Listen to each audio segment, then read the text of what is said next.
Hello, hello, hello, hello. Stream is just starting. Going to be playing some Xplane today. As you can already tell from the title, of course. That is muted. Good, that's what we want. Awesome.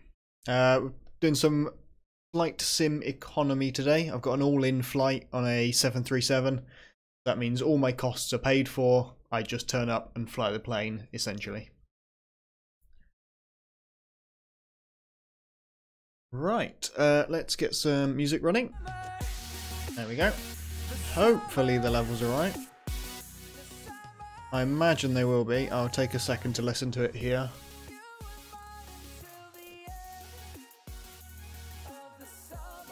And then meanwhile, I will get a Google Maps image up of our travel. Can you just type in airport codes? No, you cannot.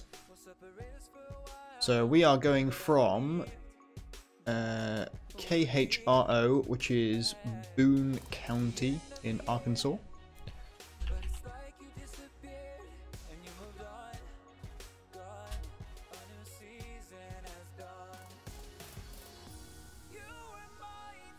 There we go. So directions from here, and then we are going to Vernal in Utah.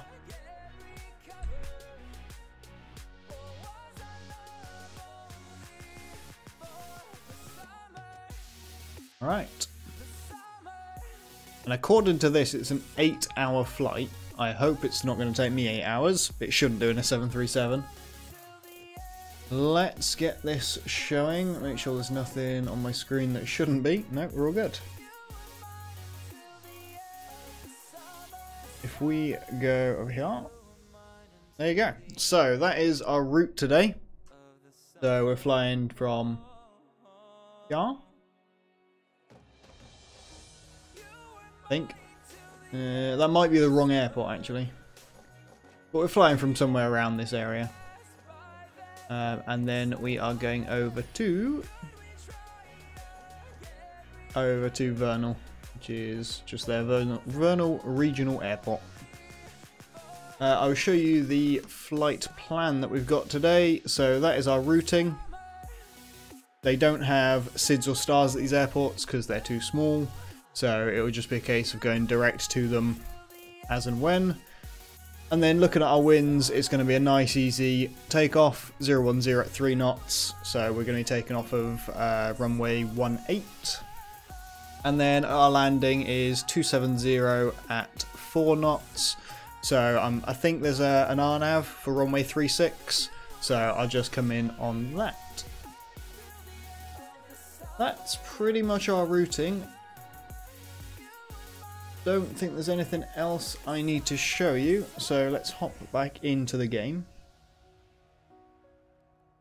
Let's get rid of that one. There we go. So I've got my 737 just on ground power at the moment. I have a route already loaded. There we go. So yeah, runway 18 we're taking off from, and then we've got all of our junctions in. The only thing we're missing is our direct at the end to Zikos. So if we just clear this and delete that, we then have our direct because there is no star. That's pretty much it. Runway 34, not 36. For our landing. I'm just going to check the audio, make sure that's all good. So give me 2 seconds.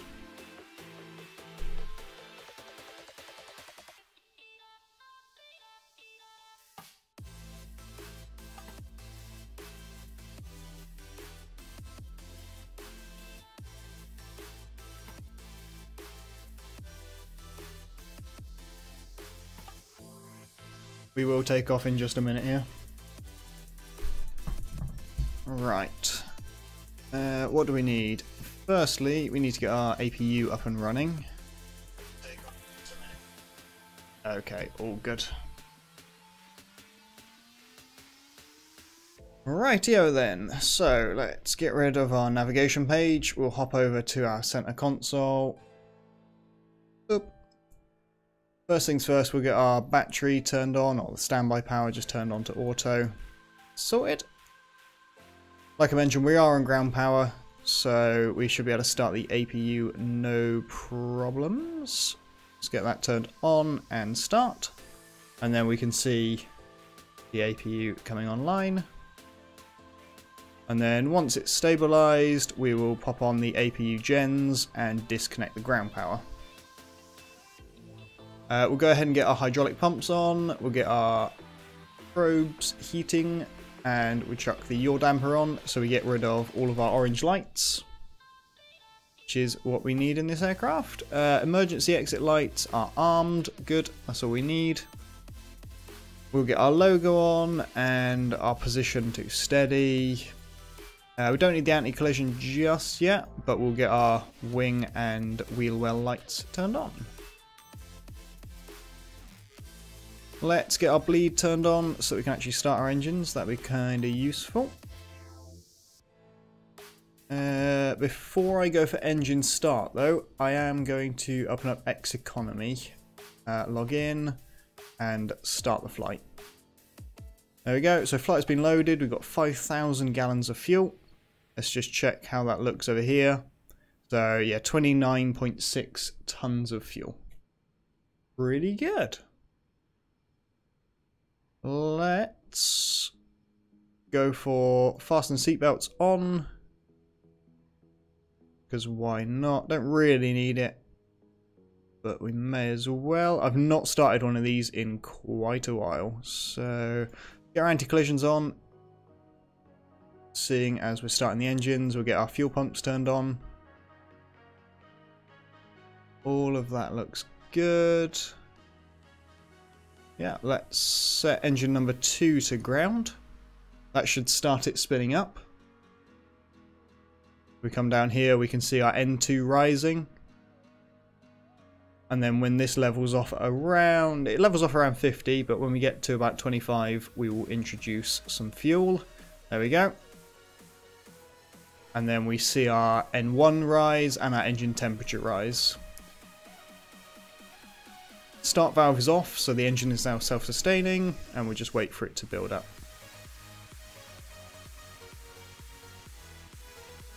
And then we'll just see our oil temperatures come up, hopefully. There we go, they're starting to rise, good. Right, that's a good start on engine number 2.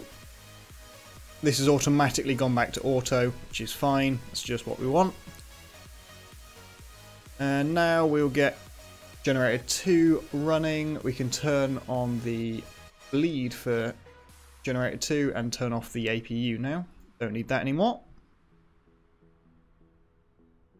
And then we will turn engine number 1 onto ground, get it spinning up. There we go, nice and quick spin up, seeing as we're using the main engine on that. And we have a good start from engine number 1. Okie dokie. Let's grab our generator bus on that one turned on. We need to select our pressurization. So our flight altitude today is going to be flight level 240. So 24,000 feet, like so. And I'm actually going to set that at 25,000. Just for a bit of better pressurization. Let me check the elevation of our landing airport is 5,200. So we'll just punch that in. It's quite a high altitude for an airport. 5,000, we just say 300 because it's closest there.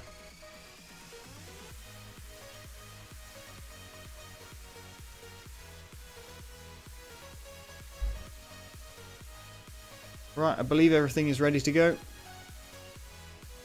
Just do a quick check over everything. I don't want to spend too long on the ground. We'll get our flight directors turned on, because we are just burning fuel right now. Okay, let's contact ATC and get our altimeter. It's 3016. And we'll read that back. Kilo Hotel Romeo Oscar altimeter 3016 November 816 November 3016. Perfect. I'm not going to be using the ATC for this because, quite frankly, the ATC sucks and I hate using it. But yeah, I've tried using a different plugin for ATC, but I can't get that one working properly. So we'll see what happens. We are all good to go. Let's grab our taxi lights on, and we don't need the turn off lights. Let's begin our taxi over to runway 18. We're running the Delta skin today. It's looking pretty good.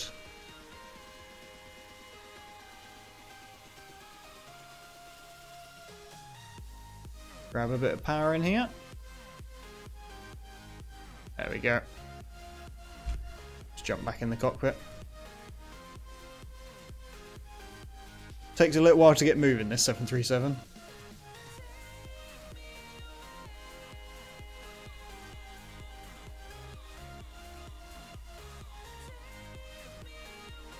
Let's find out which way we've got to go here. Zoom in on the map. So we're heading over to the right. Taxiway looks clear. And come off the power slightly.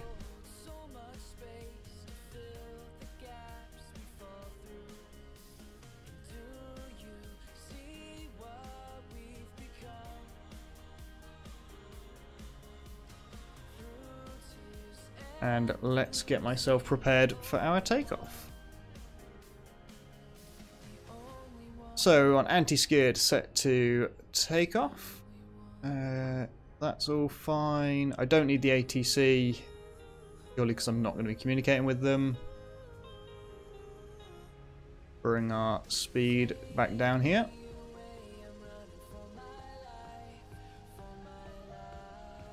Let's get our flaps moving while we're here. Get those set to 10 degrees.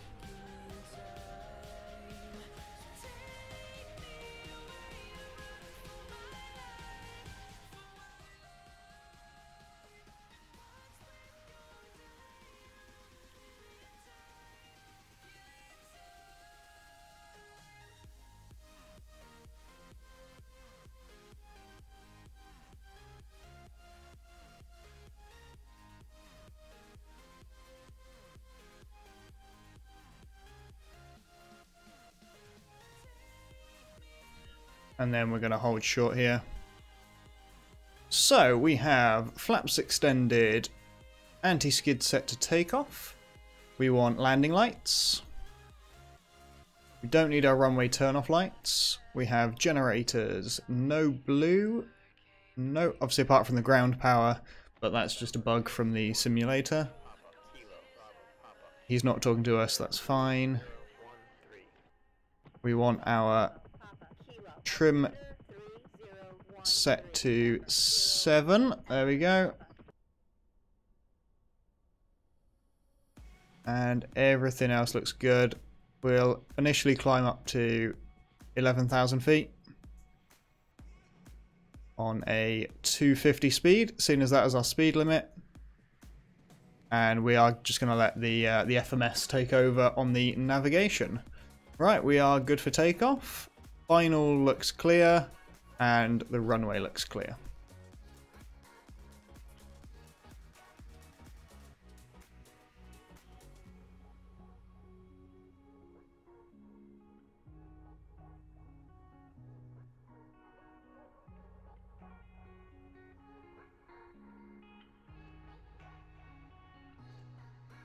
Final checks, all good to go. We are on the right runway.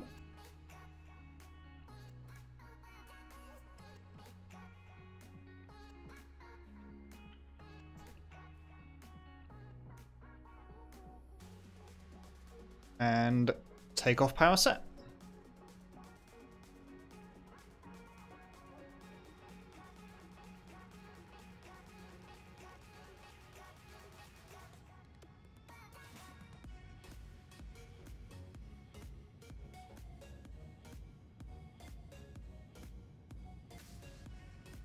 B1, rotate.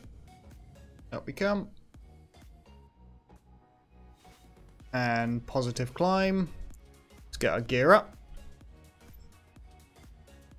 And then we need to start our turn over here to the east. Sorry, to the west. Not east. And I'm going to start the flaps retracting now as well. We've got loads of performance out of this aircraft. Okay, looking good.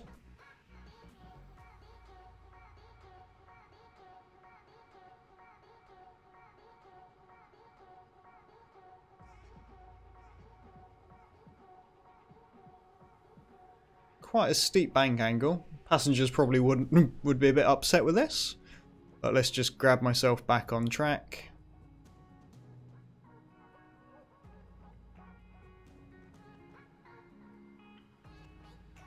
Like so, and then we'll get the rest of our flaps away.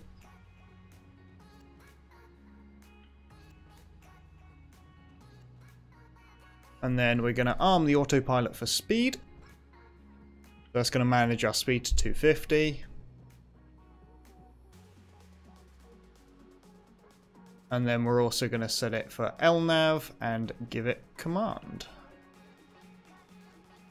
Now I have had the autopilot freak out on me a little bit recently, but we'll see what happens. I'm going to give it a vertical speed assignment of 1,000 feet per minute. Okay, we're looking good. It looks like it's not going to crash me into the ground, which it normally does. Let's get the rest of our flaps away. Don't need those. And we will increase our climb rate.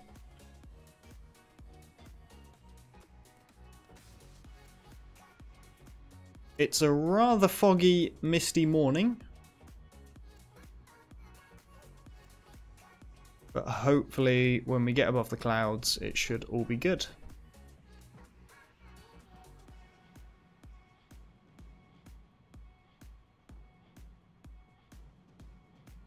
Okay, let's get our taxi light turned off.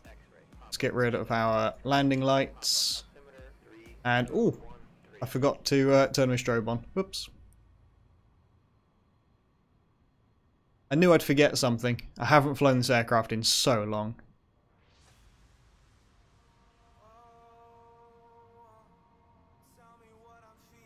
Right, let's get our cruise altitude set. So we're going up to 24,000 feet, flight level 240.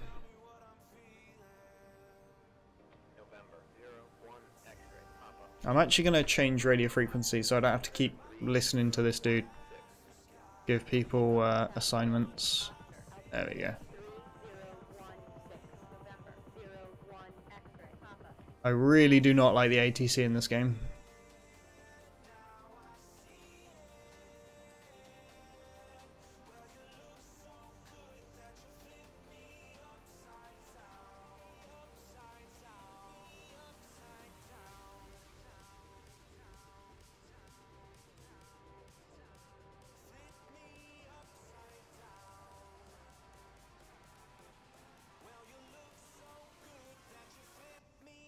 There we go, 24,000.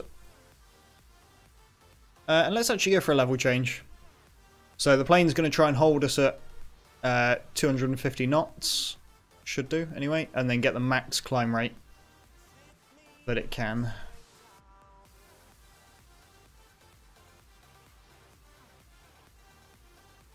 Just want to watch the engine temperature because it does normally burn that.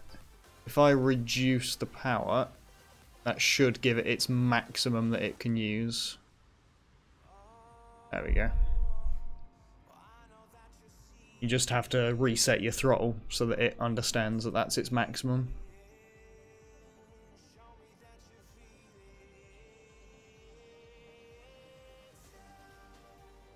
Okay, we got our first waypoint coming up in 30 nautical miles, which should take us about 6 minutes. Let's have a look at our program. So we've got a 3-knot headwind at the moment, which is nothing, absolutely fine, and it's 0 degrees outside. But keep watching that. especially if we do go through some clouds. You might consider turning on the anti-icing. Let's check our legs, all looking fine, up to flight level 240. And then when we get to OHAP, we need to be under 10,000. Yeah, that's fine. We're going to be coming in on the RNAV, so it should all handle itself. We're breaking through the cloud layer one now, and we can actually go above 250 knots.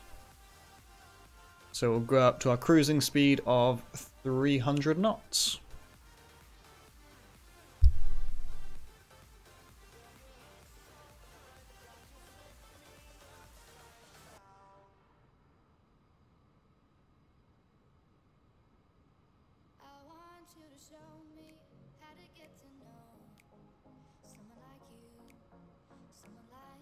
Fasten seatbelt signs are on auto, that's fine. Everything is looking good. We can get our logo light turned off now, don't really need that. Along with the wing well lights.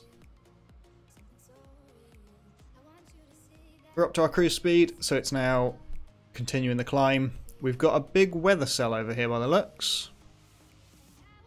That will be interesting. I might deviate around that if it continues over our path.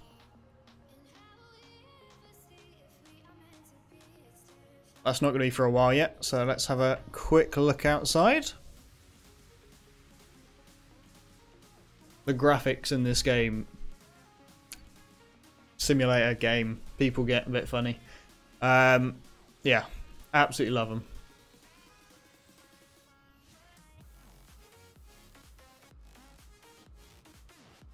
But yeah, just to remind you, this is a Flight Simulator economy flight.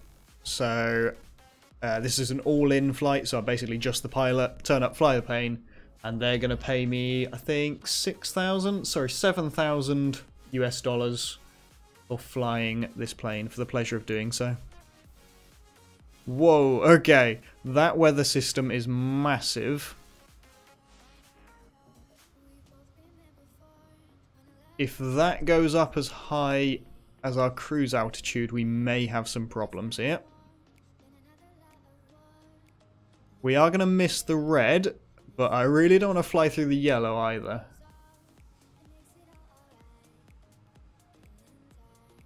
That is scary. Yeah, we've got a few patches of red.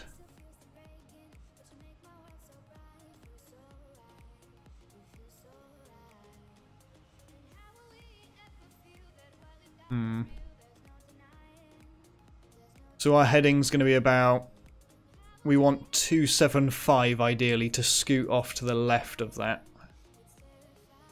So let's bring this round to 275.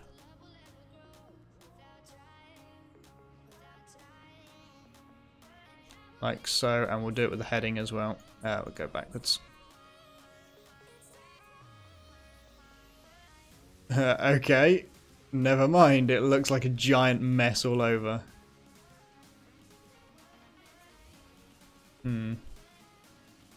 It's going to be interesting. We'll just fly straight through it, why not?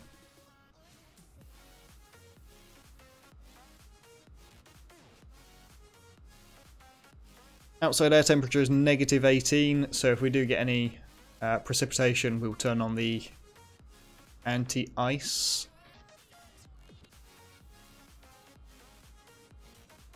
Oh my god. This is getting worse.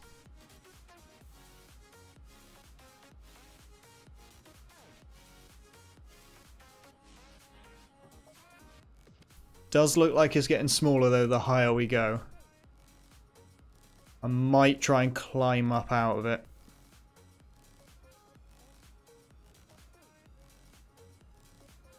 See what happens. Alright, we're beginning our turn now.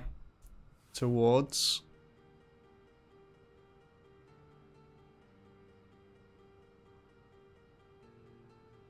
Hopefully we're higher than it.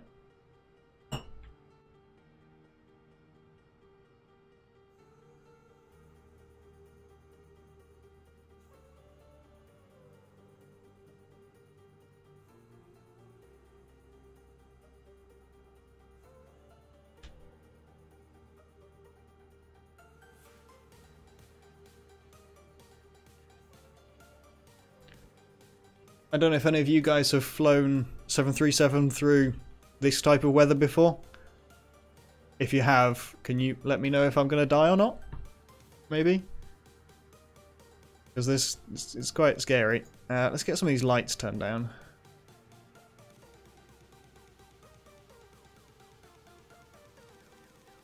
Might be able to see outside a bit better. I think I've got the dome lights on as well.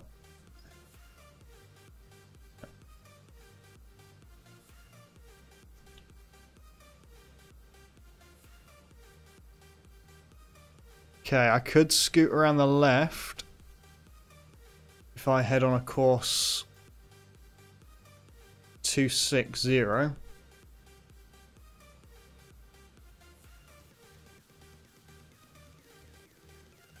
Or we could try and fly straight through it, and if we get problems, we just turn out. Let's go for that, because I don't feel like deviating. Because that'll add time and... Well, we don't need to pay for the fuel, because it's an all-in flight. But it will make the flight longer. We'll see what happens. I can't see any clouds ahead of us.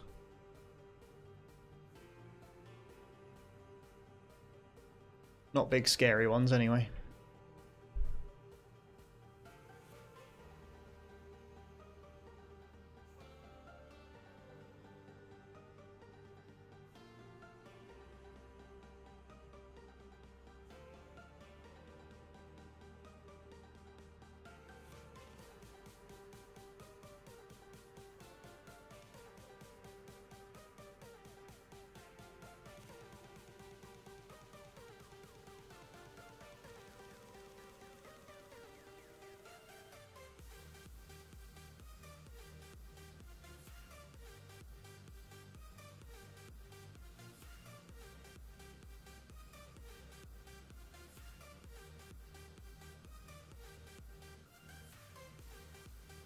Alright, we're looking good.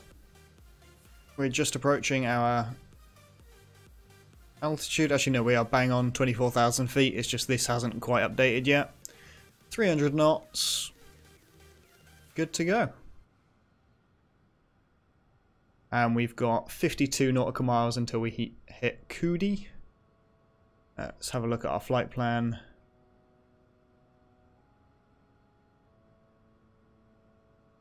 And then it looks like we're going to be carrying on the same track, maybe. Have a quick look at the IFR chart.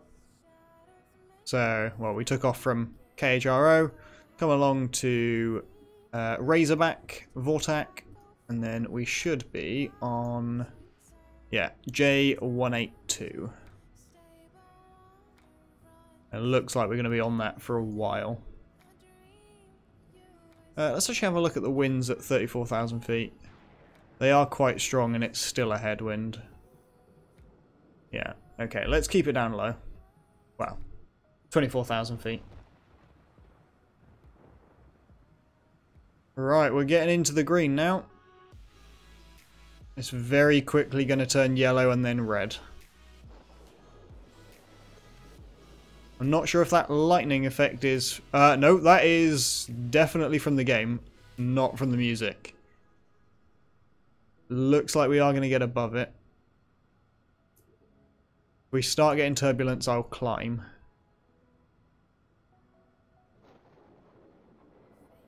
I'm not sure how well you can hear those thunder cracks, but you can see the lightning. I've never done this before in Xplane. Let's try and get you a bit more of the game sound.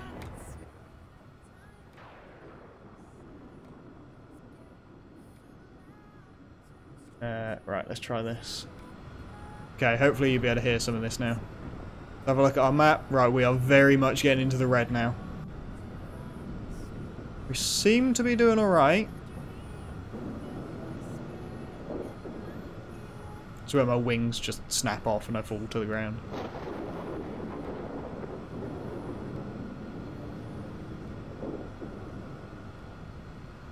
Right, yeah, it looks like we are over it.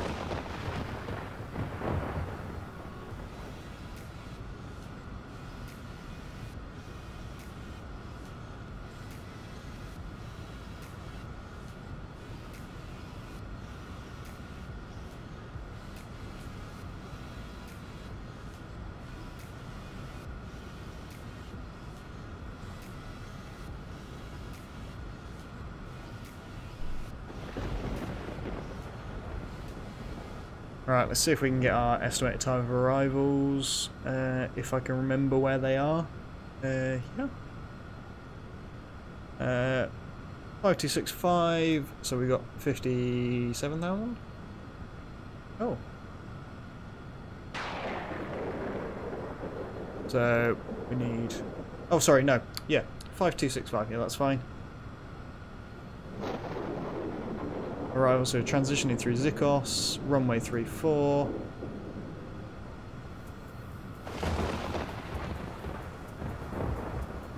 Let's have a look outside. Seem to be leaving it behind. There's a few more lightning strikes.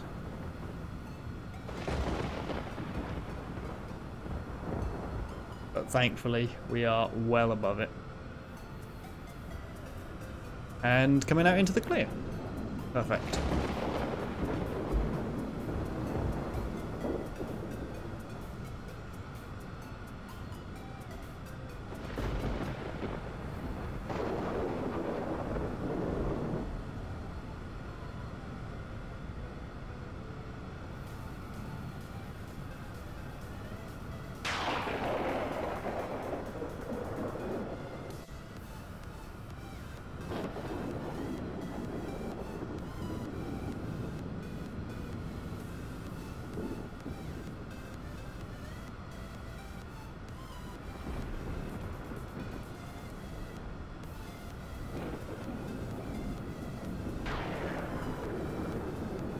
So I have managed to buy my first sort of personal own aircraft in Flight Sim Economy.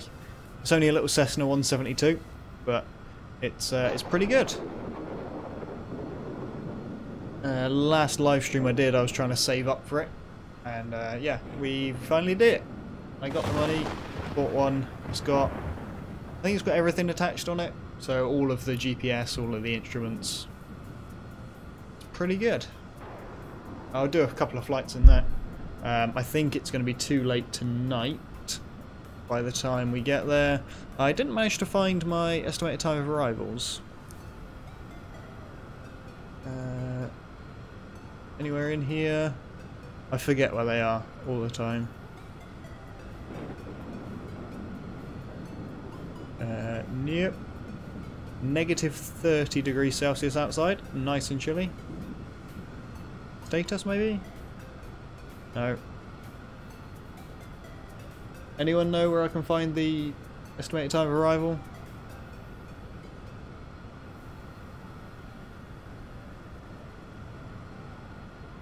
I don't want to hold. No idea. It's going to be a while. It's going to be a while for sure.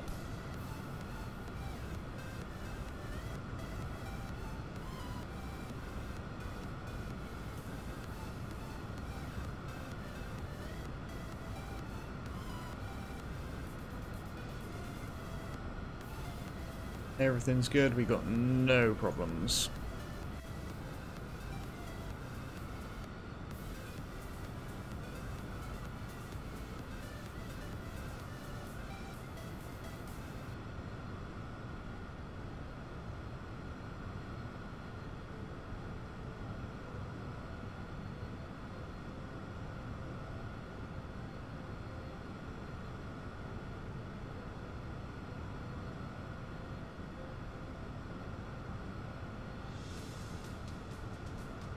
So I'll just show you a route map of what we've got. So this is where we're going. So we took off from here,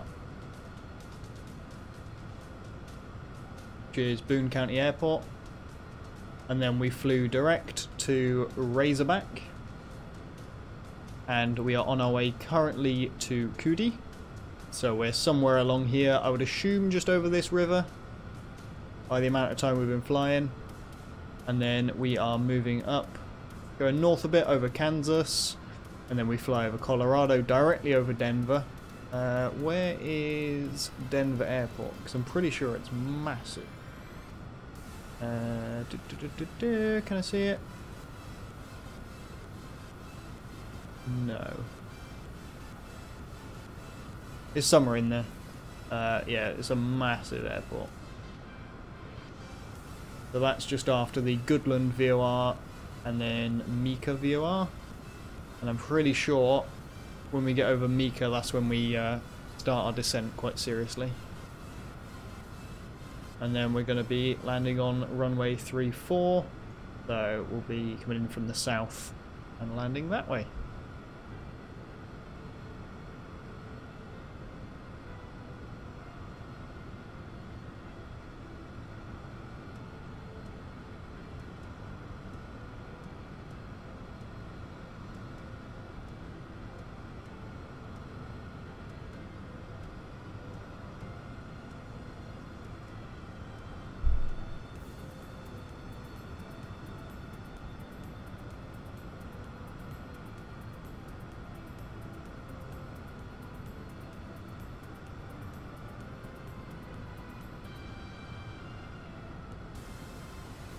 These default aircraft do look fantastic.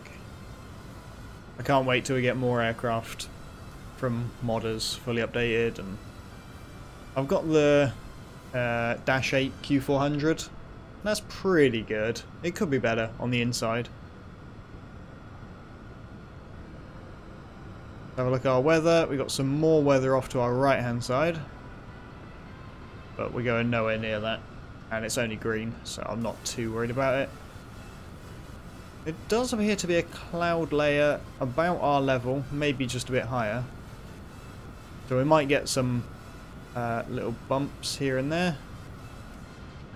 Shouldn't be anything to worry about.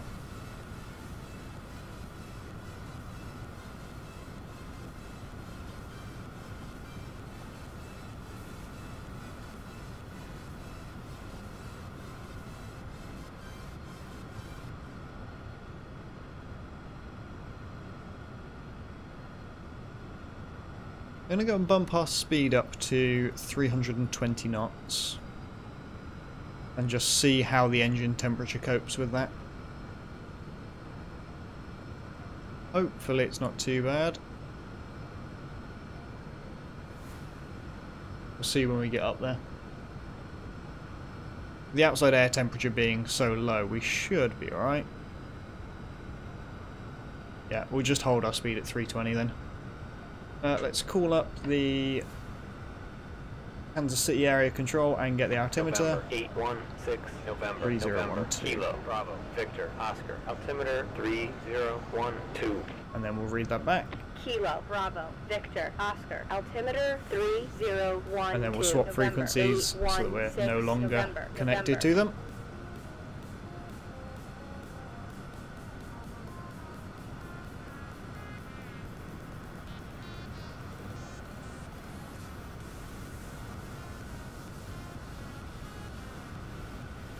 Looking good, we got loads of fuel left on board. I'm not sure why, but our left engine is running higher than our right engine. If you look at the fuel flow, we're using a lot more fuel in the left engine.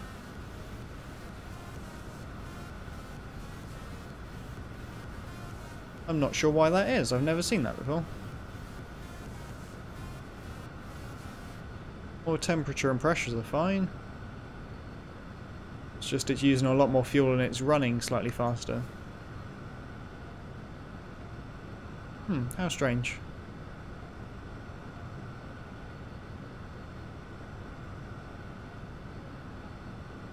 Anyone know why that is? Oh, I know why it is. You muppet. There we go. Turn on the bleeder, and what do we know? It stabilizes. I said I haven't flown this in a while. That's better. All looks the same now.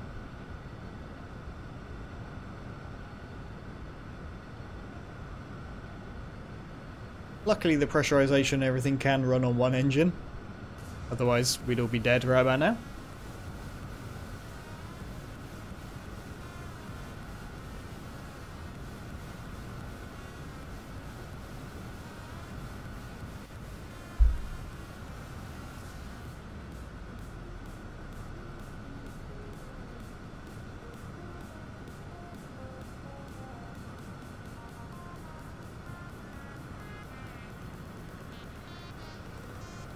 So this is normally in my videos where I would cut to just a music sequence, and then for you it would take like 4 minutes, and for me it would be 2 hours.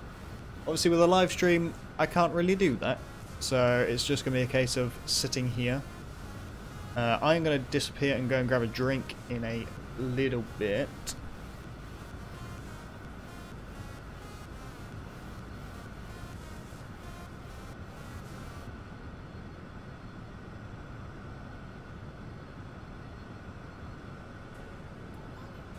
Oh, weather update. What's this going to do? Okay, we're looking pretty good. We got knocked off course a little bit, but we seem to be fine. So the way Xplane does its weather updates is you can select how long. So I've got it set to every 60 minutes it gets new weather. And you'd think they'd do like a smooth transition. So if, let's say, the winds were like 10 knots and then they're turning into 15 knots an hour later, they would slowly ramp that up over, like, say, a minute or two. They don't. They sort of just completely delete all the weather, delete all the clouds, delete all the wind, and then put the new layer in. So if it's quite a drastic change, you can get stupid effects. I was flying in my Cessna a little while ago, and the way, like, a huge storm had moved position by the time the weather update happened. So I was just skirting around the edge of it, nice and, you know, steady, all stable, bit of light turbulence, nothing much. Weather updated, the storm moved, and it just completely flipped me out and I couldn't fly. A little bit insane. Apparently YouTube is not receiving enough video to maintain smooth streaming. Oh, okay. Nothing's changed. I'm not dropping any frames, so God knows.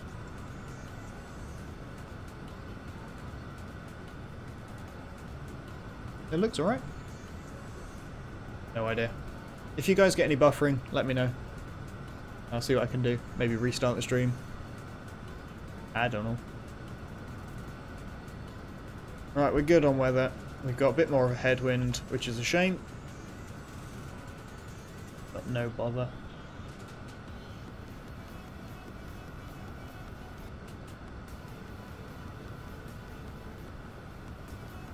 Let's get this turned back up again now. Now that we're not getting the lightning.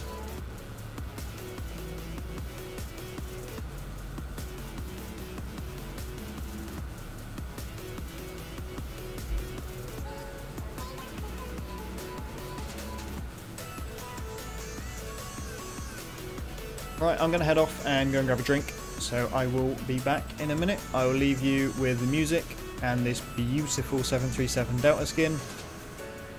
Fingers crossed we don't get hit by any big storms, but we'll see what happens. It shouldn't be too long.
Okie dokie, we're back. Has anyone had any buffering? Because YouTube's still telling me that the video output is low. Whatever that means. Right, how are we doing for weather? We are clear. Perfect. We're on our way to ICT. About 4 minutes away. And if we have a look on our IFR, there is ICT. And then we're going to be heading off, and it should hopefully load a new chunk then at some point. It's a shame it's so cloudy and we can't see the ground. Hopefully it'll break up a bit. It looks like it might be.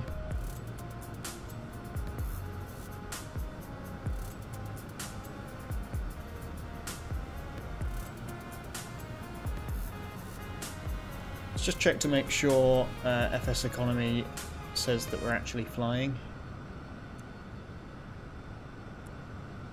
Yeah, en route. Good. Yeah, it looks like there's a bit of a break in the cloud here, so we can see the ground. Have a look at what the scenery's like.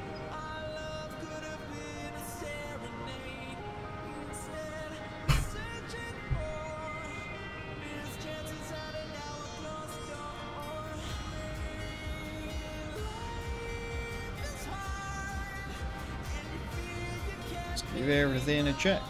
So we're looking good, all pressure temperatures are good, engine temperature's fine, fuel quantity is fine.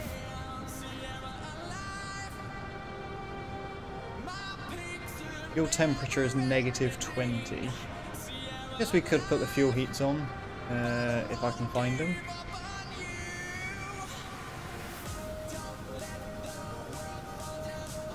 And if they're actually operational, I'm not sure if they are.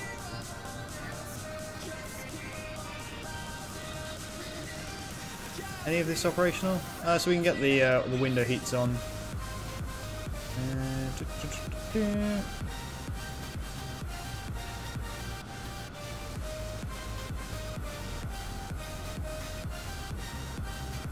So there we can get our wing and our engine out in the ice. Don't need that right now. Could have sworn there was fuel heaters in this.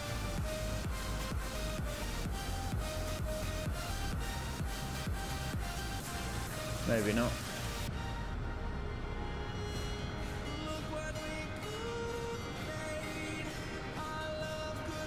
No. Okay. Oh, I forgot I had presets up, so I can zip between. Good. Oh, there we go. Stream health is good, apparently.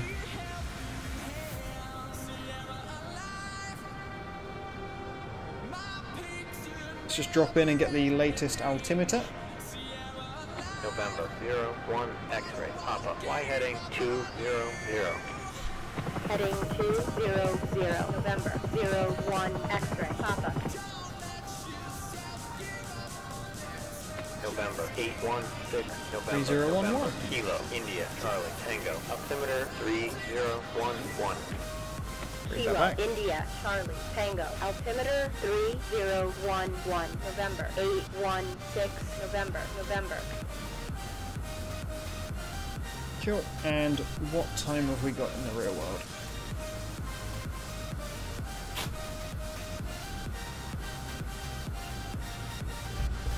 Cool.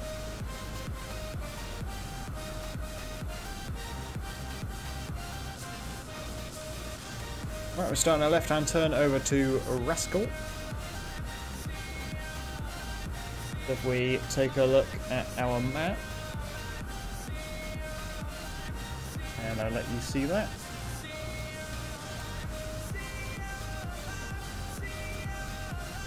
Where is Rascal going to be? It's going to be one of these.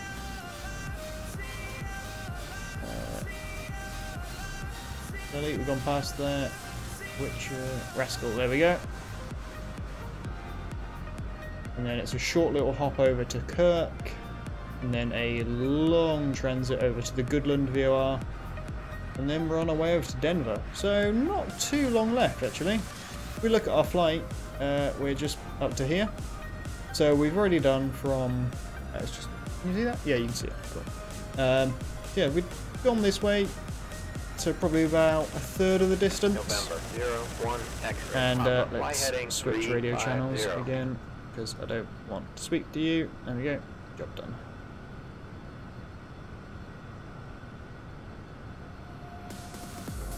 And let's drop back into the game. There we go.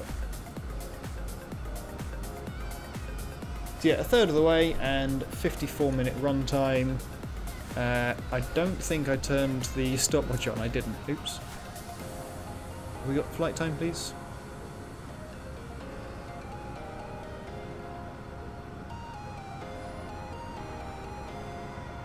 It didn't start. Okay, no worries.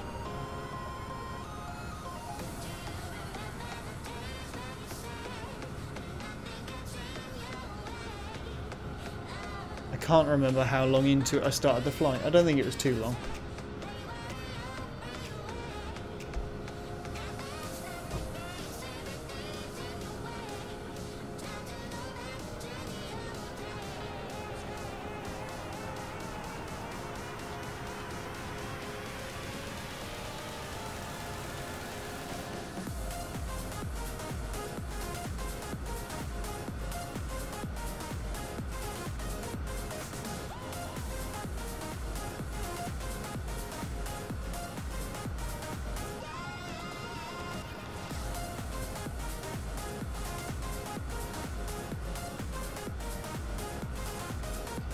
Oops, I got some in full screen.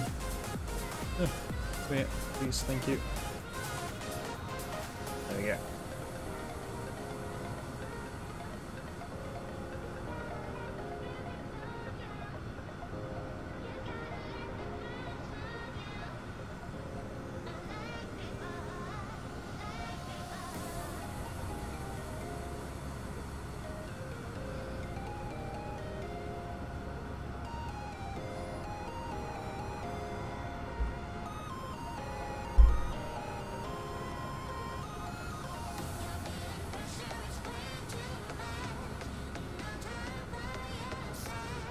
Let's have a look at our route. So we're going to zoom out on our map.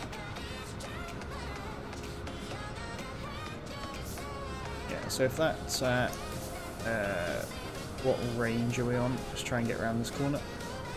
640 nautical miles. So 320 shown there. So yeah, we've probably got about, what, 500 nautical miles left to go.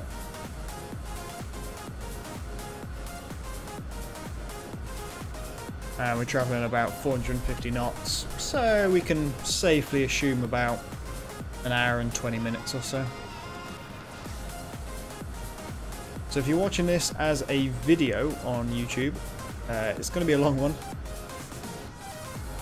And for the most part, right now the plane's just going to fly itself. The only thing I may need to deviate around is some weather, if we've got that. But it does appear that we are, you know, high enough to avoid most of it. I'm not sure how much there's, sort of how much entertainment value there's going to be. No idea. But I'm going to go to the outside view. And hopefully the cloud will break so that we can see some terrain.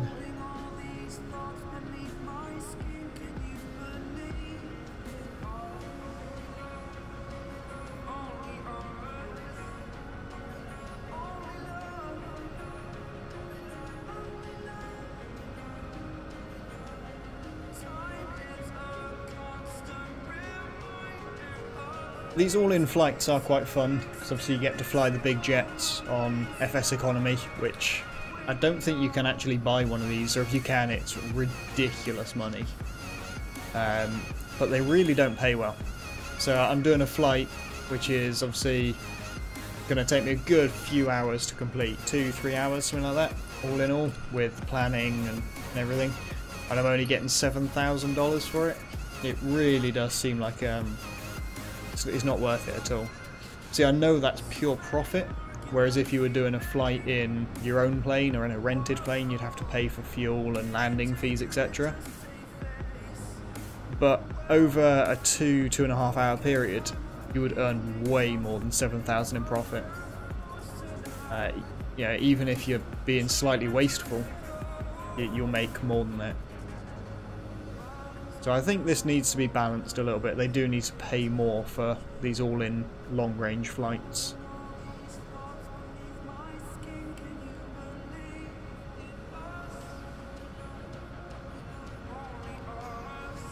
I guess you've got the risk of people gaming the system though. Finding an exploit and just using it to their advantage.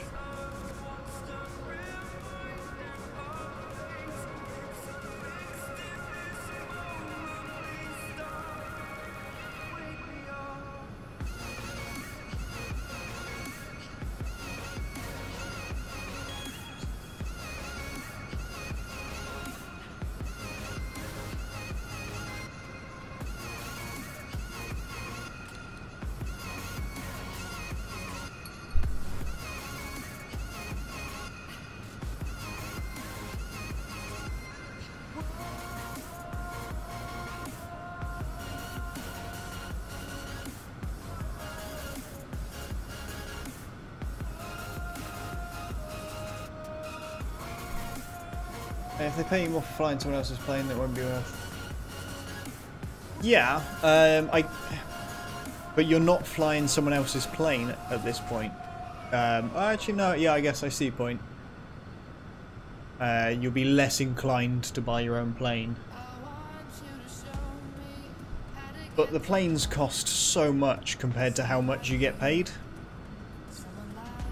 So, yeah, I guess they'd have to rebalance the profits as well.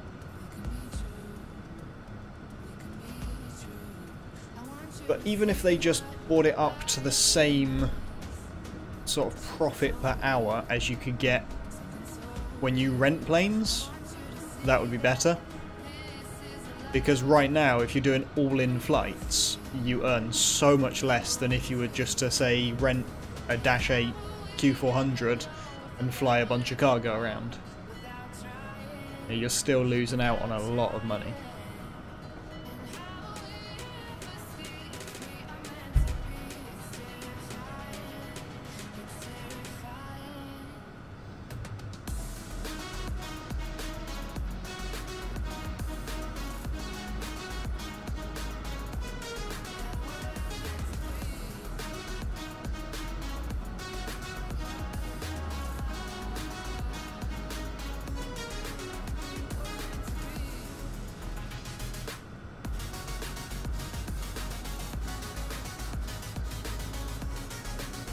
Now, if you fly Flight Sim Economy, let me know.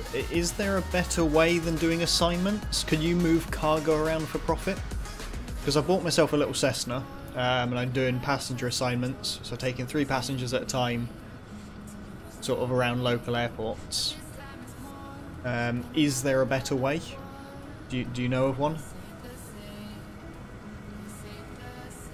Because obviously I know you can buy like supplies, if you like, from FBOs and whatnot.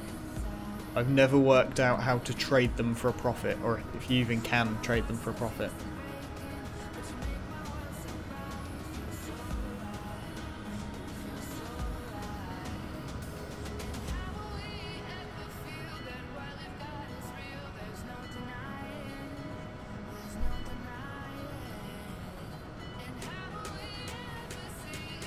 Let's have a quick instrument check, make sure we're doing alright.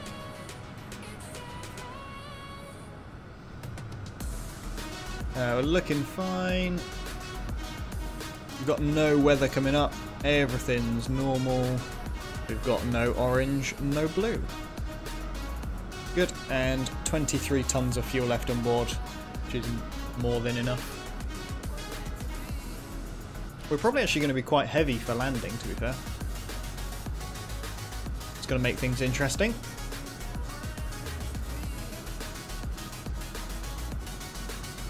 I've not done a heavy landing in one of these before.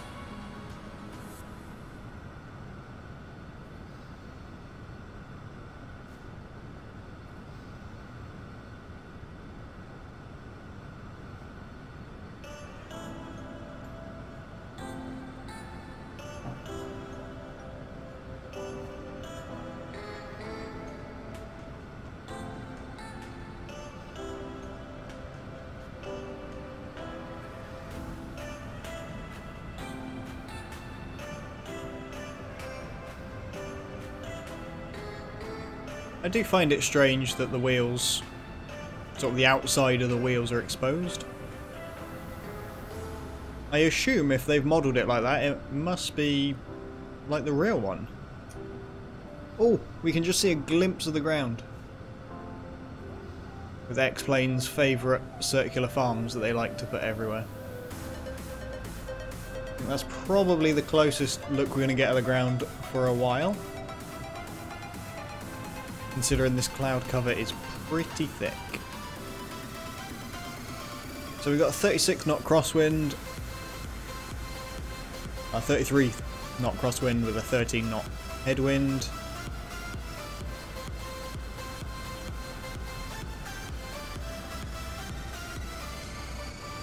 Okie dokie. Just cruising along. Nothing really to comment on.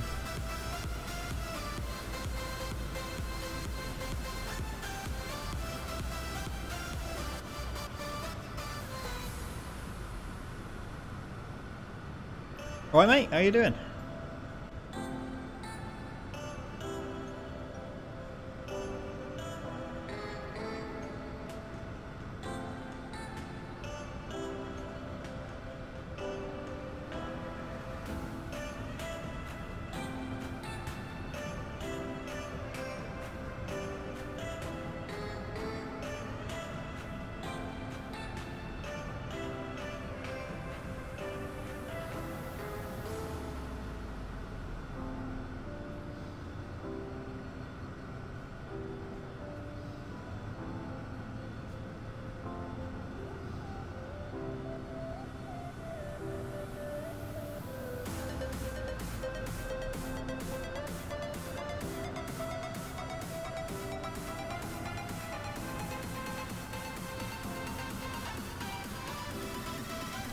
Yeah, it's going pretty well, thank you. Just ticking along, really. The thing with this game or simulator, as soon as you get the autopilot on and engaged, you just sit back and do nothing. So, haven't really got much to do, to be honest.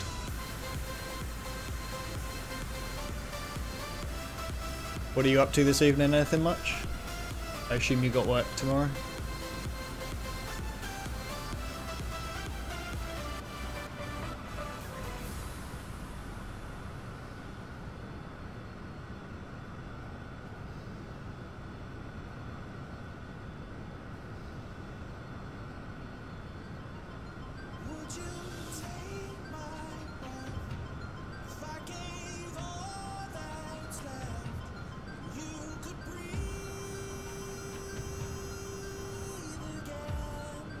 Right, it looks like this cloud cover beneath us is finally breaking, so we'll get to see some scenery.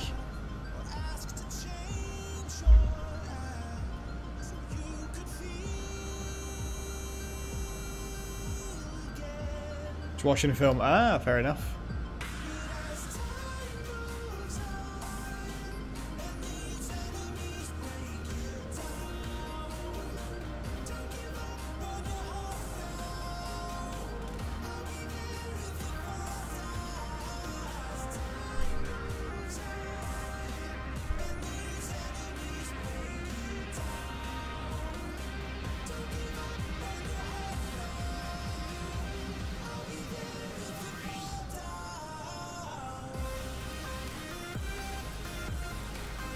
I think I've got about maybe an hour left on this flight so far.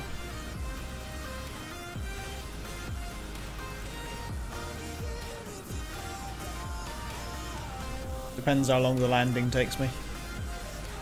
I should get it in the first attempt. Depends how much fuel I've managed to burn off by the time I get there. What are we looking at? We've still got 23 tons of fuel on board. It's a bit more than I want, really. Let's try and push the speed up to 330 and burn a bit more fuel. Still good for weather, and we've got 14 minutes until we hit Golf Lima Delta.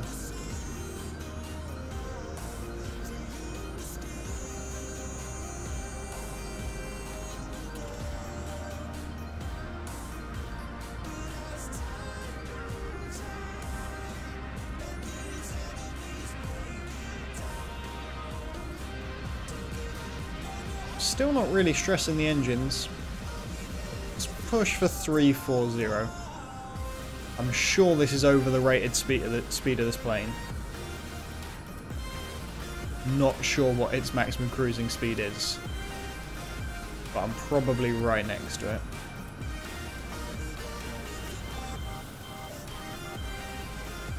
Well, our estimated time of arrival is coming down. Right, let's have a look at this scenery.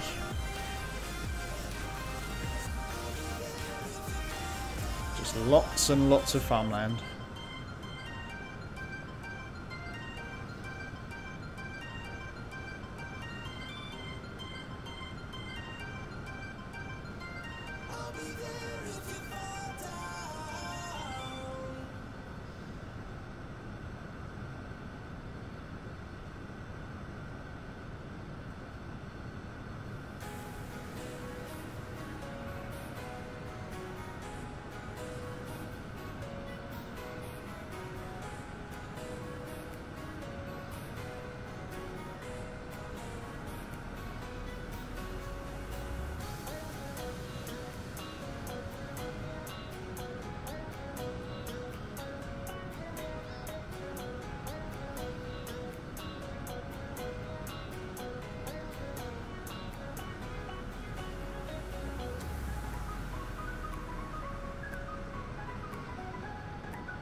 No, this channel we're watching kind of videos, trying to learn a few things. Oh, okay. I'm probably not the best person to learn from, because I am not very good. I'll put it plainly. But you might learn a few things.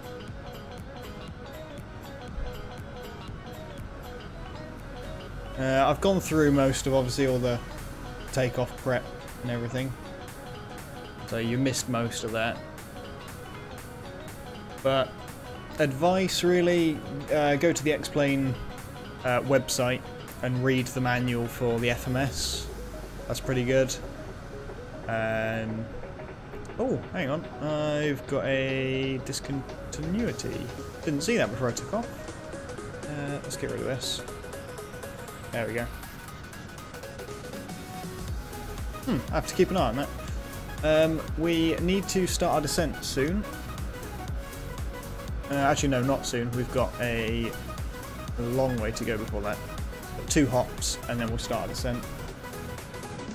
Yeah. Do use a HOTAS. So I've got just a regular joystick, a Microsoft Sidewinder force feedback 2. Absolutely love it. I've used other flight sticks in the it's a joystick. It's not really a flight stick. In the past, and I absolutely love this one. And then I've got pedals from a G27, but that's it. There's a bit of a Frankenstein setup using 2 different controllers, but it works. And then I just use mouse and keyboard for all my key bindings and whatnot. I've got a few things set up on the shortcuts, so like flaps up and down and ATC communication. That's all done on the joystick. The Sidewinder's got its own built-in throttle.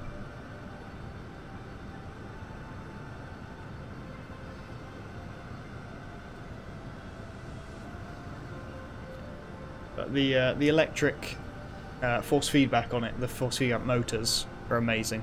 Absolutely love them.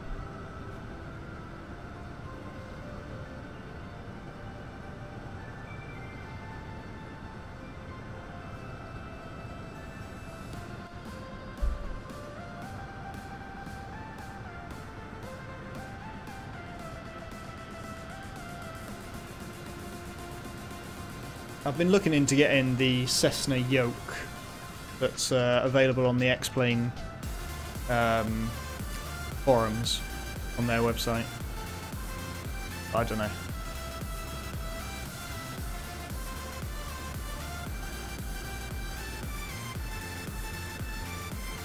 I'm sort of running out of room on my desk as it is. Obviously a G27 sat over there. I got this joystick and the pedals underneath. It's a bit of a mess. Because I like to play a lot of Euro Truck in my spare time. Play a bit of farming sim. So that's all done using the wheel. So I'd be constantly swapping stuff in and out. It just becomes a bit of a pain. First world problems, I know, but...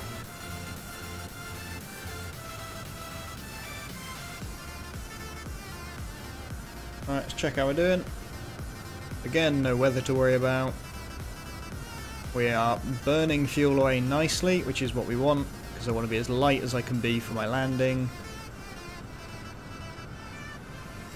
And all looking good. Where are we? Here's our range. So we're soon going to be turning left in about 6 minutes. Sweet.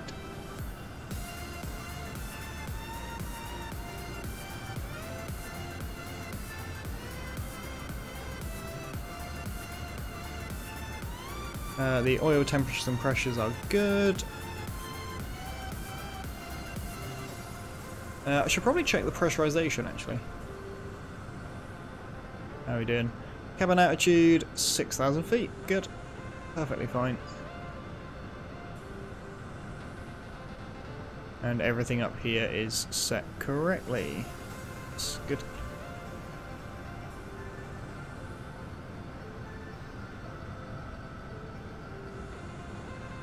Should probably get myself ready for the approach. It's quite a while away, but I like to be prepared for these things.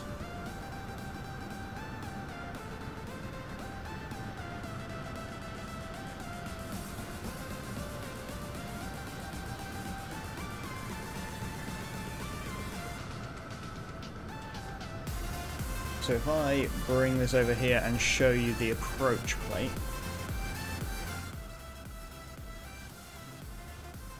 Not that. That is in the background.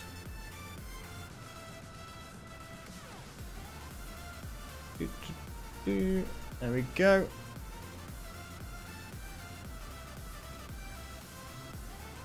And then I grab this. It was a 3-hour flight. It's going to be a bit shorter than a 3-hour flight. I thought it was going to be 3 hours. But turns out maybe 2 hours, something like that. We've been going for 1 hour and 20 minutes already. So where's the approach plate? There it is. And OBS, please, hello. There we go. Right. So at Ohape, I don't know how to say that. We need to be on a 340 heading at 10,000 feet. And then as soon as we cross that, we need to start our descent to 7,200. That's over 12 nautical miles, so that'd be a nice slow descent. We then want a 3-degree angle down to 6,380 over 2.5 nautical miles. And then we are down to our landing. Yeah. And then if we have to abort our landing, we climb back up to 10,000 feet and head back to Ohape. Everything looked good there. Yeah, it's all fine.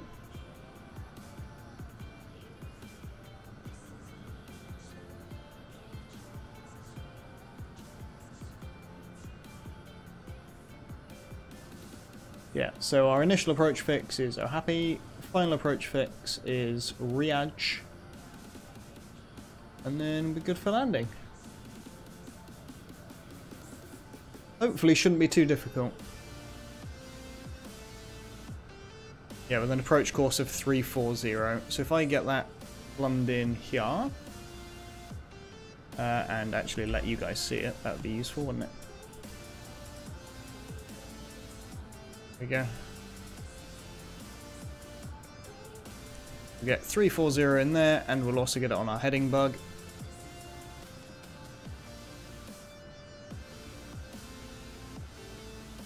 All good.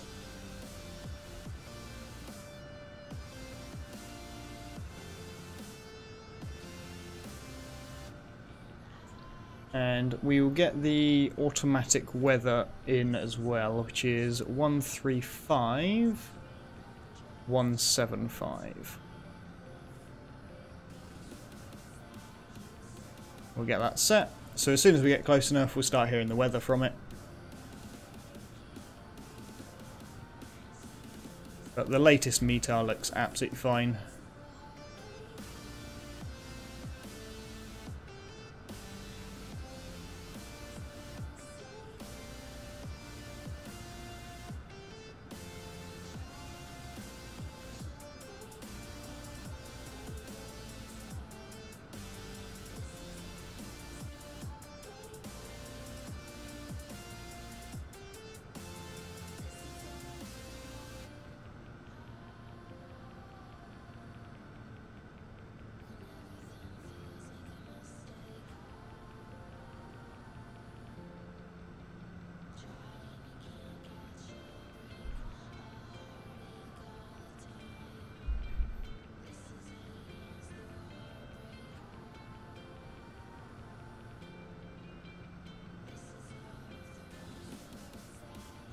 Looks like we're going to get another break in the cloud, so we'll be able to see some terrain. I imagine it will look the same. And we are just approaching GLD. I'm going to be there in 0.6 of a minute. So if I bring open the map once again.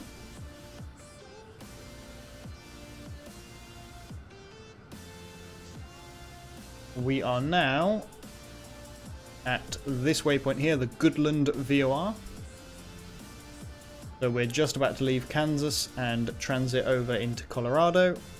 We're then flying straight across Colorado, directly over Denver. So hopefully we get a nice break in the clouds over Denver, so we can actually see the city. And then we are heading off over to Mika, and then we cross into Utah for our landing. I'm not going to follow this direct route. I'm probably going to head directly west and then turn for a northbound landing.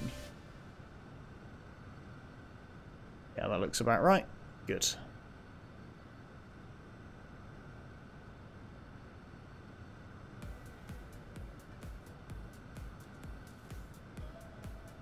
So while I was chatting away, the aircraft had made its turn. So we're now 132 nautical miles away from FQF, which is going to take us about 20 minutes. Good.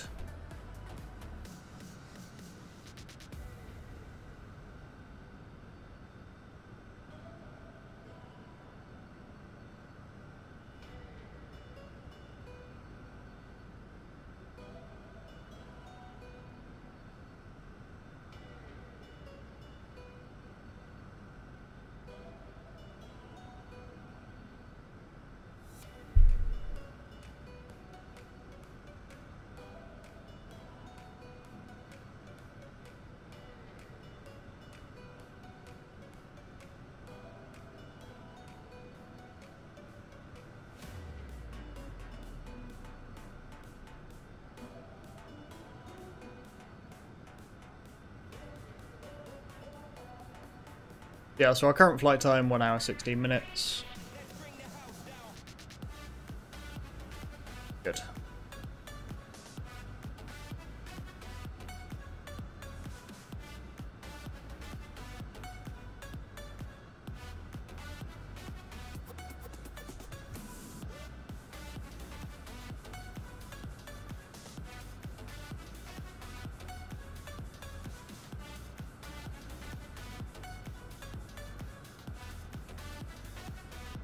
Scenery does look very, very good.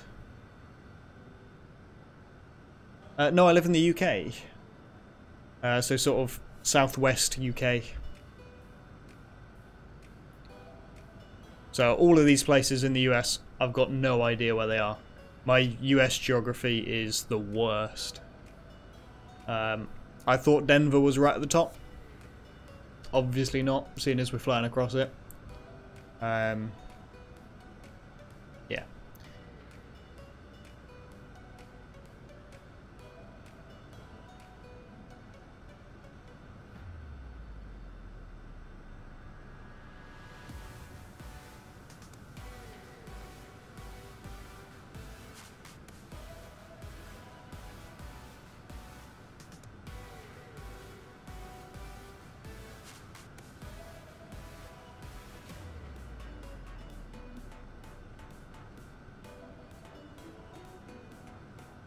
A lot of the flights are done from the US in FSEconomy though.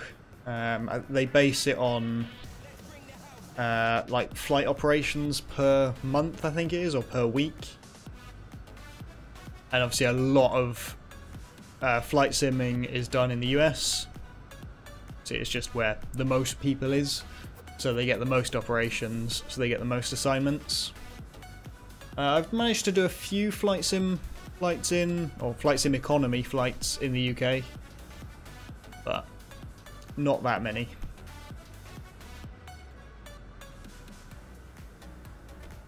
They sort of tend to be the tiny little airports that the algorithm that generates the assignments just throws in there to see if people are interested in that airport, etc.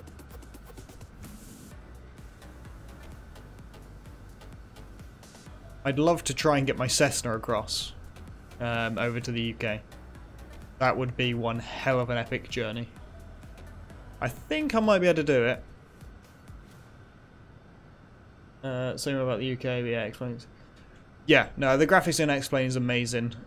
For the UK, I've actually downloaded the Ortho 4XP scenery and generated a whole bunch of that, which is really good. Quite a lot better than the Xplane stuff. But obviously it's 2D rather than 3D. It depends on how much time I've got after this flight. I think the scenery is still installed, it should be.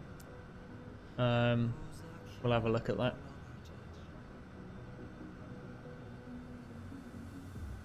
Yeah, my plane right now, my little Cessna, is over in San Francisco. So to get it up to over to the UK is going to be quite an epic. I think it should be possible. I don't see why not. Let's have a look at our weather radar, because some of these clouds are getting quite big. Nothing showing up for us. Fair enough.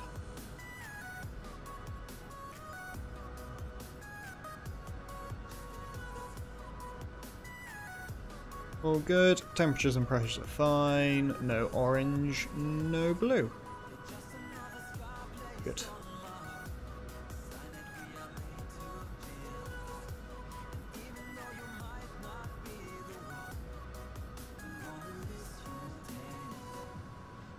We're doing a fun flight.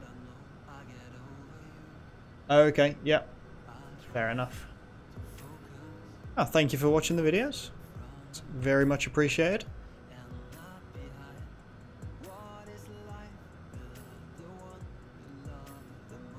I know I haven't posted anything in a long time, a good few months. But my my work life's been going quite crazy. So, would you go through Alaska or Iceland? I think I'd go Alaska. So it's the longer way round, but I think it's the only way I'm going to get a Cessna across. So is head up to Alaska, hop over to Russia, fly along Russia, and then over to Norway, and then over to Scotland. Maybe. I haven't planned it, but it would be interesting.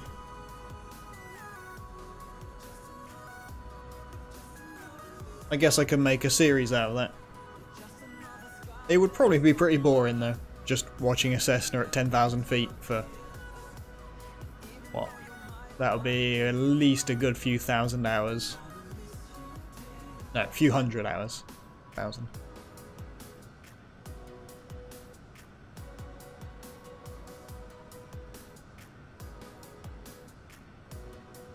Let's have a look at Sky Vector and see what we can come up with for that.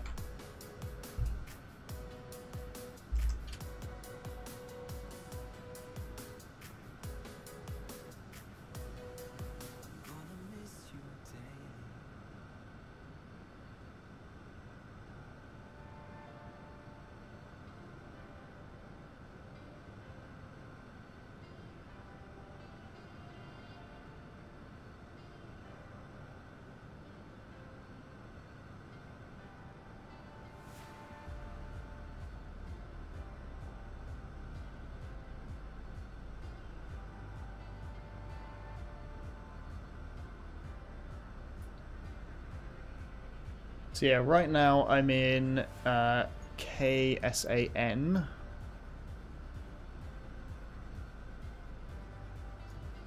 I guess. Let me show you what I'm looking at actually. There we go.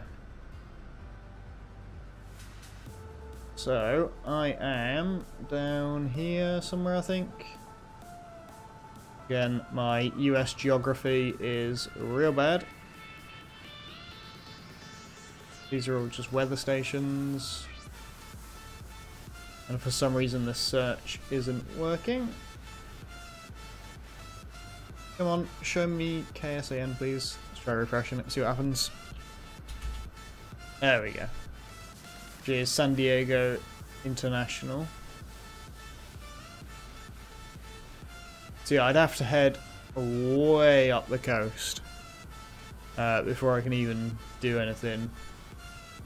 If we say go from San Diego up to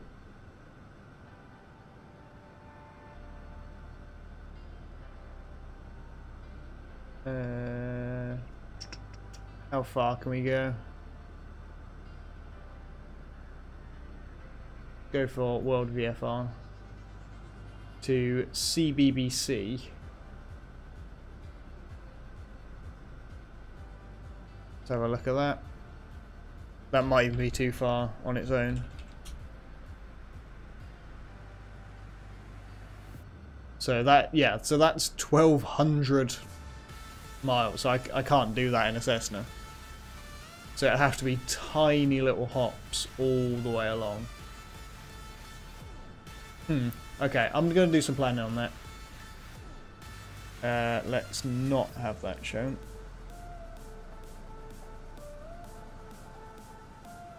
We're just shooting that one. Don't see anyone doing that on Xplane. Yeah. Be interesting. It's going to require a lot of planning though. Or I could just wing it and just... yeah. We'll see. We'll see. I got to put aside a lot of time for that though.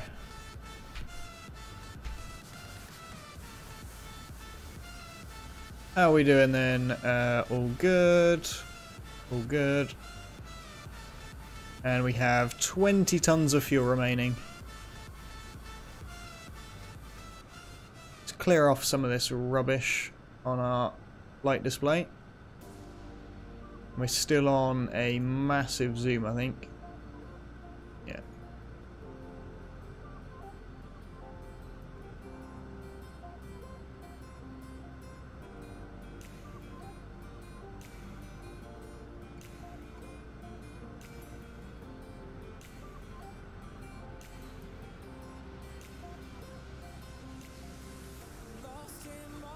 Right, 6 minutes and then we're going to be at FQF.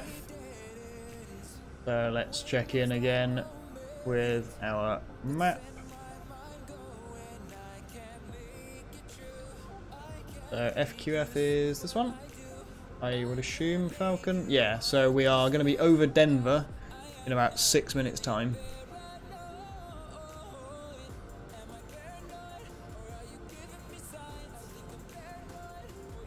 About 46 miles ahead of us. Hopefully there'll be a break in the clouds.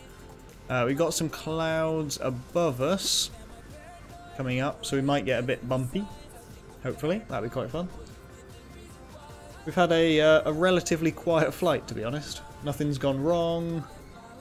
Just chilling, and let's get rid of that again. So yeah, that's the clouds ahead of us.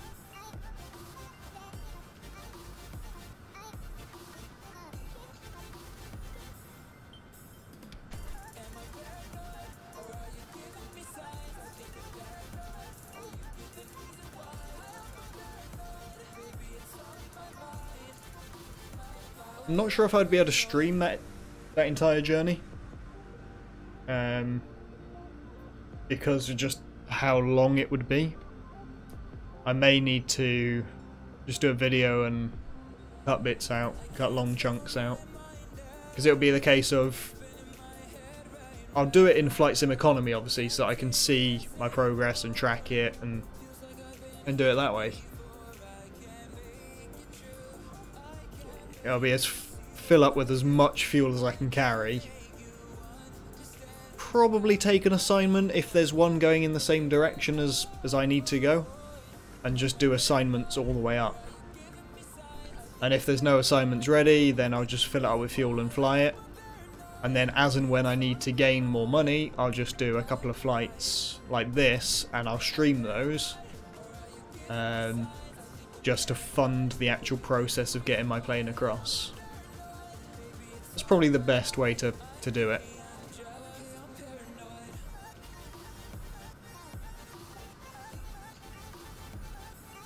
If you've got any ideas, I'm all ears. Alright, how are we doing? We have got 4 minutes to go.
Right, we're skirting the bottoms of some of these clouds now. Still nothing on the weather radar, so nothing serious, nothing to be concerned with.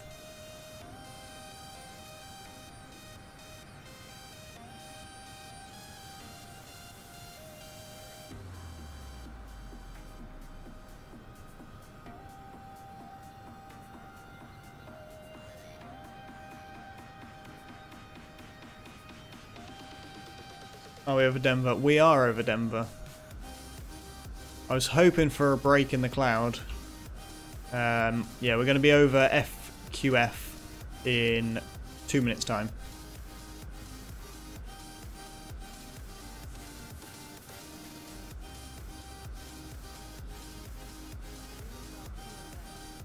Oh, we can pick up the weather now. 1708 variable, 130 to 210, that's fine for our landing. Visibility more than 10, sky clear. Temperature 17, altimeter 3016. Perfect. Right, now we've got that, we don't need that anymore. I can pick that up again when we get closer,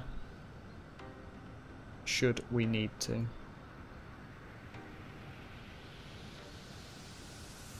Let's have a look at our map. So yeah, here's FQF, and then there's Den, which is obviously Denver Airport. Denver VOR. Oh, okay, apparently I've just changed view to the nearest airport. That's what I wanted to do, go into my chase cam.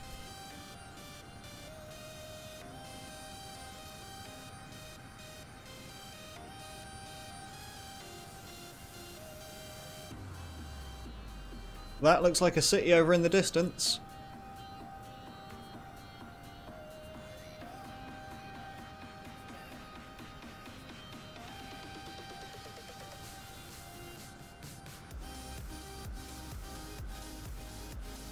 Hopefully we can see Denver Airport. Is that it right below me? Looks like it might be. Oh, that is not the right button.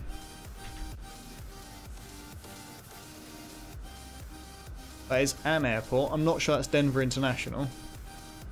If I remember rightly, it's massive. Denver International.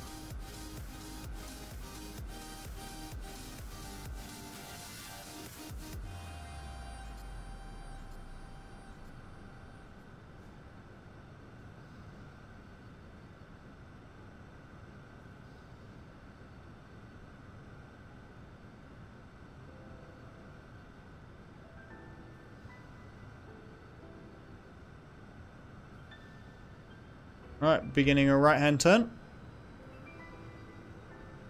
We're now 20 minutes from EKR, and that gets us... yeah, it has like 6 runways. Okay, I thought it did. Yeah, so we're now 20 minutes away.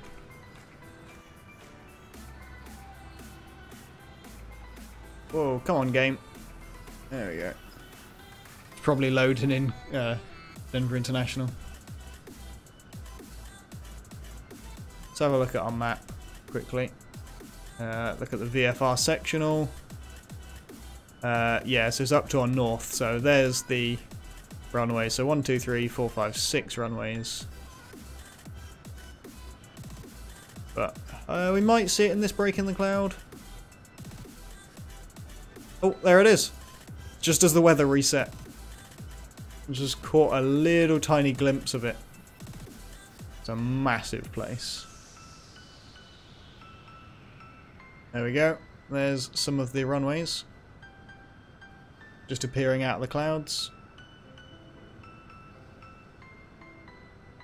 Who is it who's got the big base there? Is it UPS? It's like one of their main hubs, I think it is.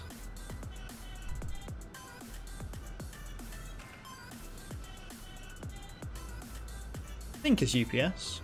And then obviously this will be the city of Denver.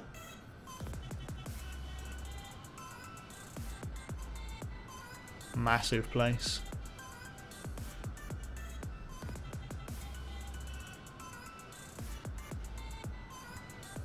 Still nothing shown on the weather radar, but we got some visible clouds.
Alright, how are we doing on the fuel burning situation? 19.5.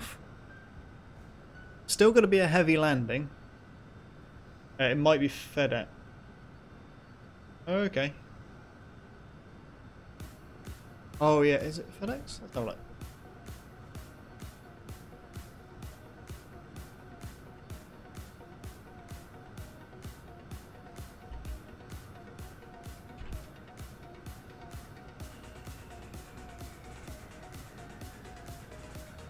Yeah, no, it looks like it is UPS that's got a massive Denver base.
Alright, let's crank the speed a bit more. 350 knots. Let's really push this plane. Try and burn as much fuel as I can.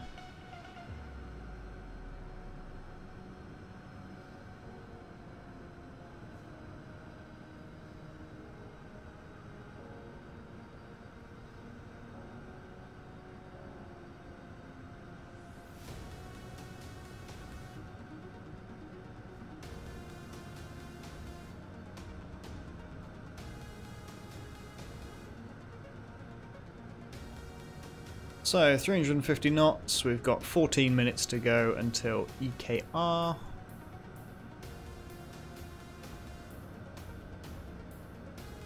And then we can see our approach is all programmed in, ready to go. I've never been any good at doing the autopilot approaches, so we'll have to see how it goes. And then maybe just switch over to manual and I'll just fly it in for a visual approach.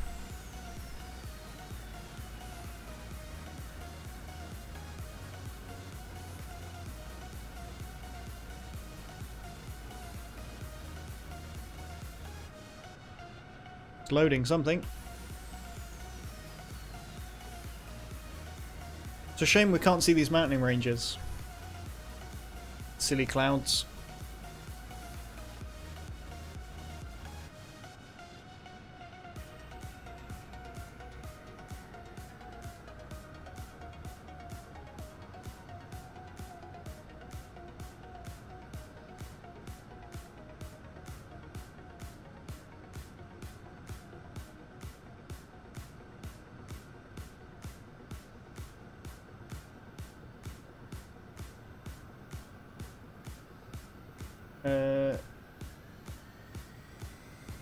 No, I don't live near London.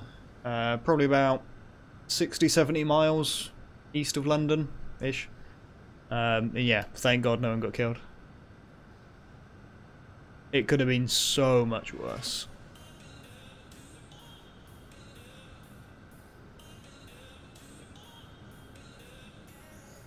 It was about... That's alright, no worries. I think it was about 30 injured. Around that. All like burns and, you know, some quite serious. Scary stuff.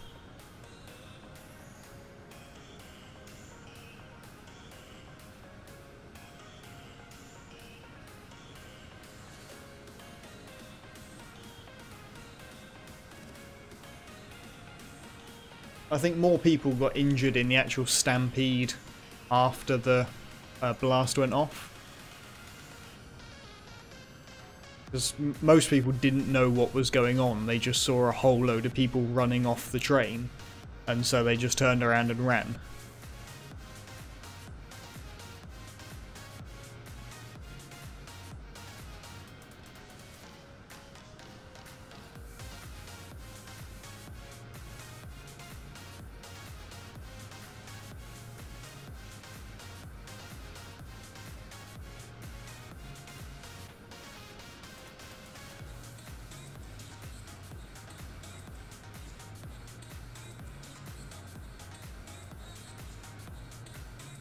Right, is this going to be a breakthrough in the cloud layer, or are we just going to go inside it?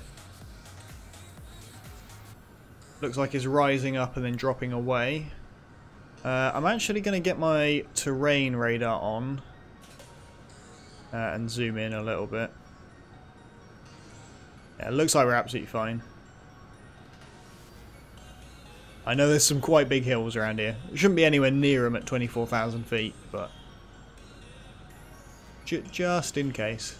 It doesn't even look like the terrain radar is going to be working. No. The autopilot is going to... Okay. Well, like I said, I've got no idea on how to use the autopilot for the approach. I'm just going to be winging it. We'll see what happens. I mean, normally what happens is I engage it, it does something completely weird, and then I disengage it and hand fly the plane in. I'll try my best to get it working.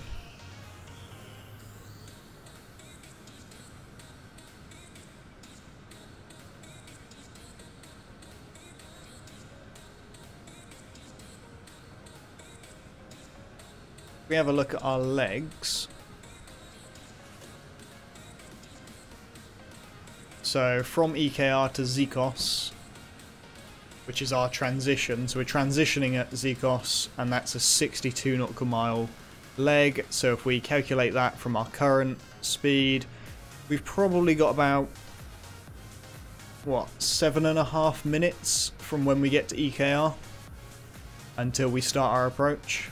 And then it's all very close. So when we get to EKR, we then need to descend to 14,000 feet. So I'm going to get that programmed in.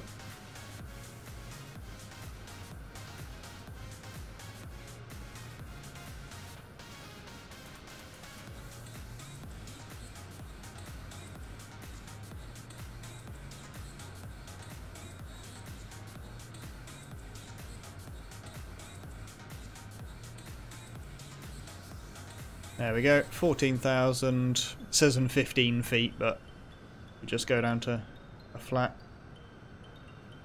And then at OHAP we need to be at 10,000, 7,200, 6380, and that was exactly what was on.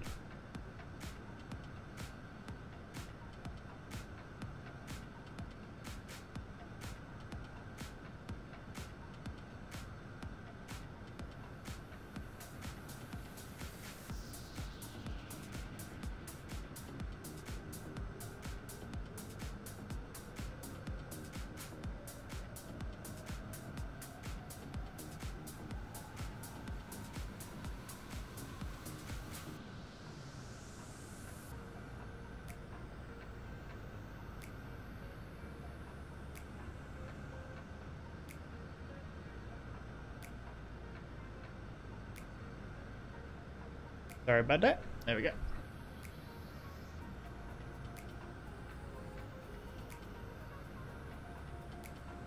Right, yeah, as I was saying, so we got our descent in, absolutely fine.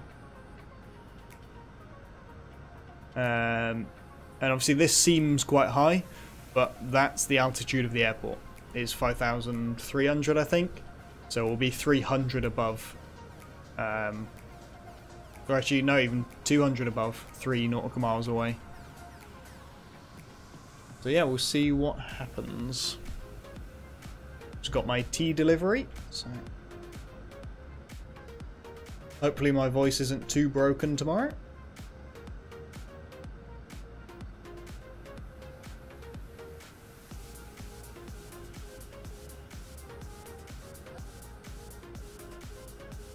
You go manual. Yeah. So yeah, I've never been able to get it to work. Every other landing I've done is as soon as the airport, the autopilot screws itself up, disconnect, go manual, and just do a visual landing. We'll have a play. We'll see what happens. We're actually doing really well on time. I thought I was going to be a lot more pressured for time. I guess flying at 350 knots helps.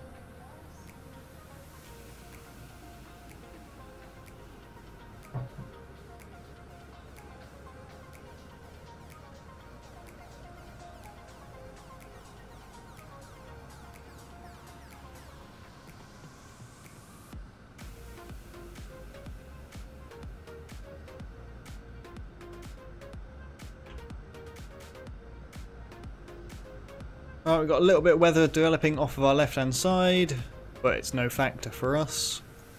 We've got clear skies ahead.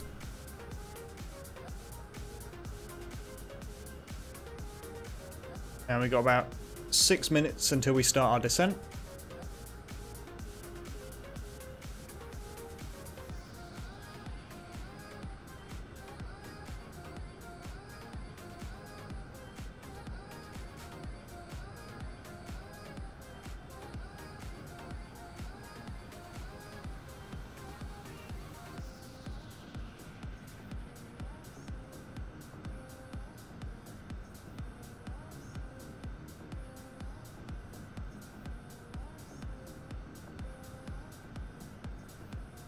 Some beautiful mountains down there. Look at the scenery.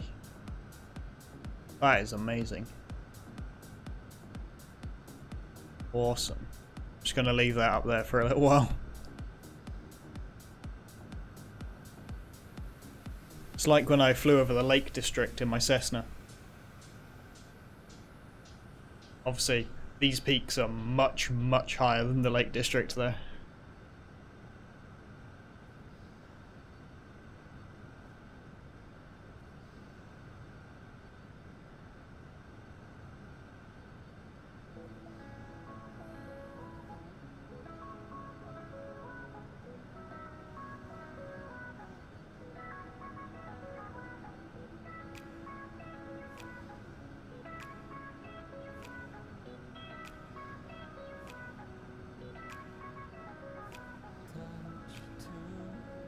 Oh, look at these valleys. Incredible. Makes you sort of realise why this game is like a 70 gig install. Because it's got to obviously render all this, and it's got to keep all the terrain mapping.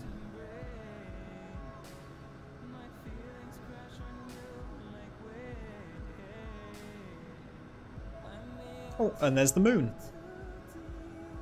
That's a pretty cool shot, I think. We're flying to the moon. There we go. Right there.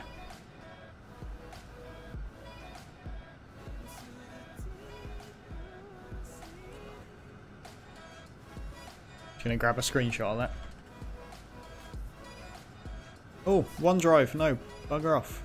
I don't want you to do that. There we go. Apparently OneDrive wants you to save all your screenshots there.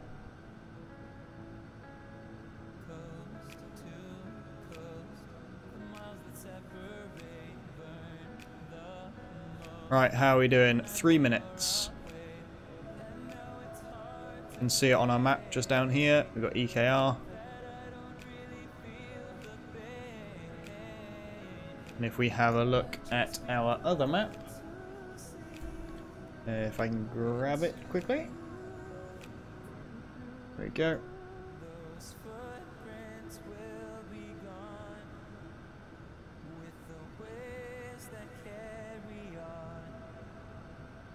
There we are. So, Imc, that's where we're coming up to. And then it's just a quick hop across the border into Utah. And then we've got our airport. Like I mentioned earlier, I'm not going to do this direct track that it's wanting me to do. I'll head westbound and then come in for a north I think it's about here is the hold, and then it brings you in on a 340 heading, which I have already got programmed in. Get rid of you again.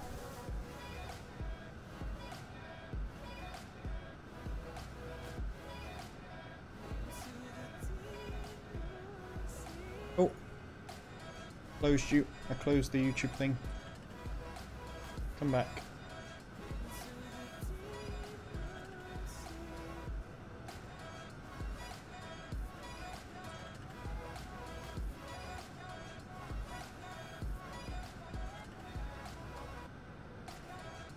Okay, 1 minute to go. Well, 1.5 minutes.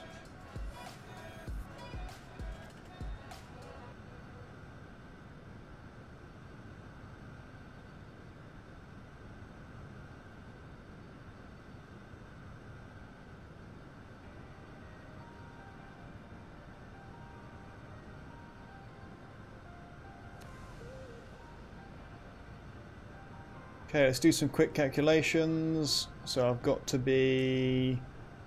what have we got? Back. 62 nautical miles to lose 10,000 feet. Is that right? Yeah. Yeah. I think. Yeah, it must be. Cool. Really good graphics.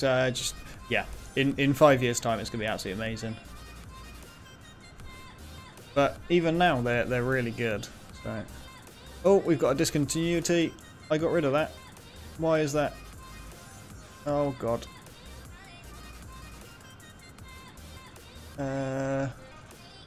Oh, here we go. Right, let's get a vertical speed. 600 meters. 600 feet per minute. Sorry. How have we got a discontinuity? Okay, I want a direct interconnect to Zcos. Execute. No, no, no, no, no. Okay, disengage the autopilot. Hehe. This is where things go wrong. Zcos, execute. And let's re-engage the autopilot. Turn the flight directors, the auto throttle. Let's get my speed, LNAV, altitude hold, vertical speed down at -6, and give it command. Okay. So we're now going direct to Zcos. Apparently there was a discontinuity, even though there wasn't one shown in the flight plan.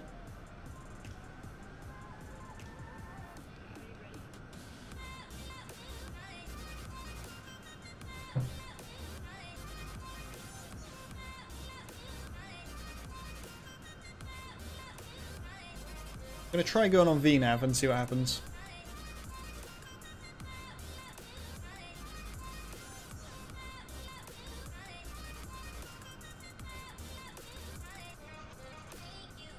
Doesn't look like it's responding as it should.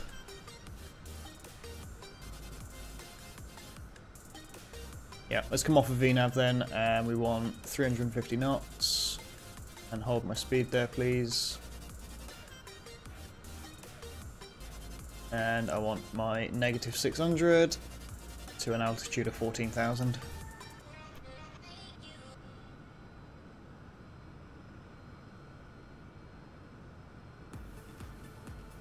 $17.5 tons of fuel. We're burning through it, which is what we want.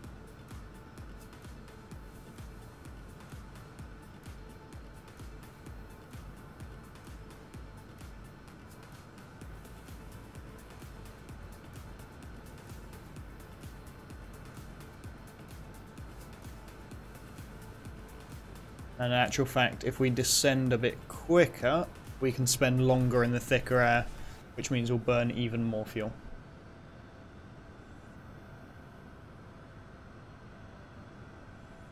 $44 miles. Looking good.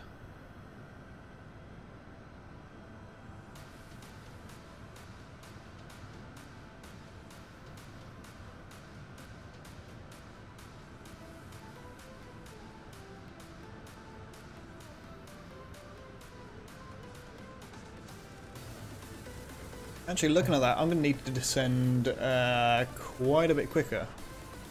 Because I've got 5 minutes to lose 10,000 feet.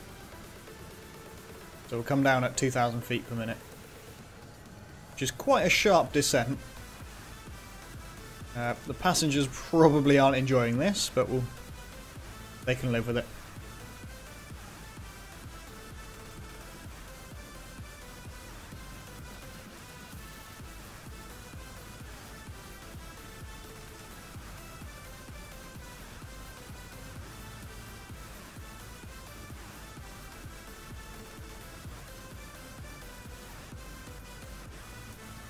Alright, I'm going to start bringing the speed down. We'll drop down to 300 knots.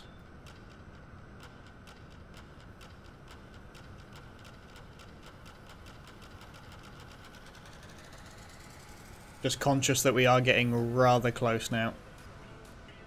Let's actually bring that down even further. We'll come down to 260.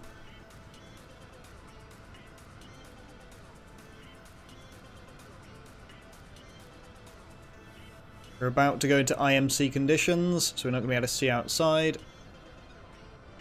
Everything looks good though.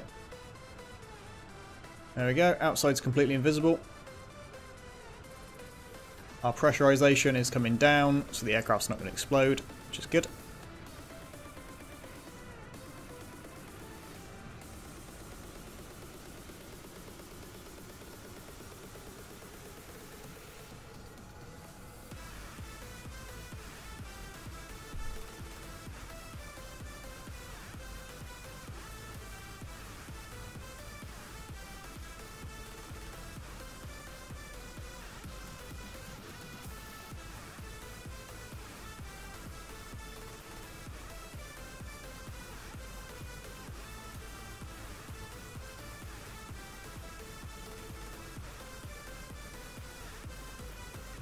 There we go, we've broken through one layer. Looks like we're about to just hit this gap.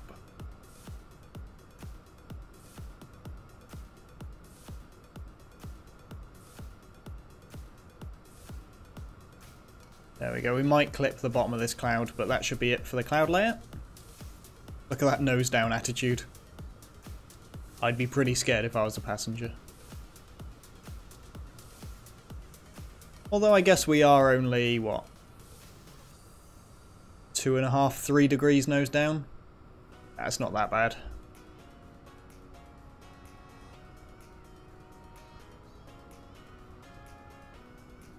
Yeah, we're just clipping the bottom of this cloud that was in front of us.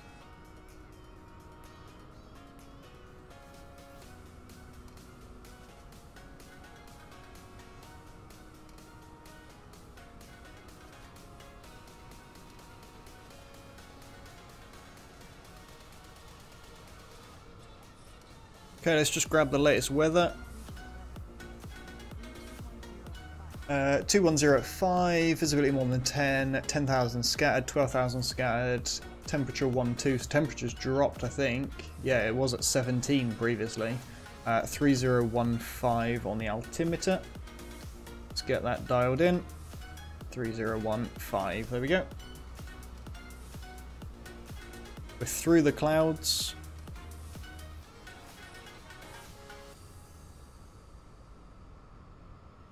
And we've got 1,000 feet to go.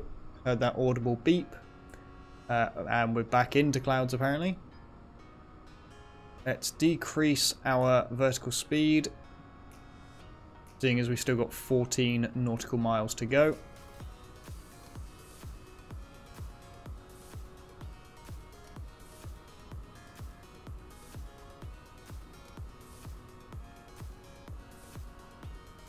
And then our next altitude is going to be 10,000 for our transition.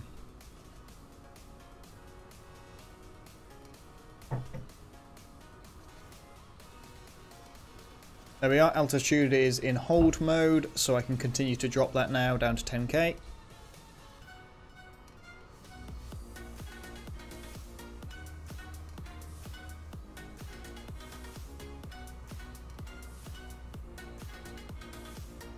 And altitude set. Good. See if we can get anything on the terrain radar. Nothing yet. So I'm just going to have one more quick look at our approach plate. So we have an initial approach fix of OHAP, and then we have that's 7,200 on a bearing of 340, which is in our heading bug. We then have a final approach fix of Riaj, and then we have 2.9 nautical miles. If we need to go missed, we climb in a right-hand turn to 10,000, direct to OHAP and hold. And that all looks good. Our runway elevation is 5,300 feet.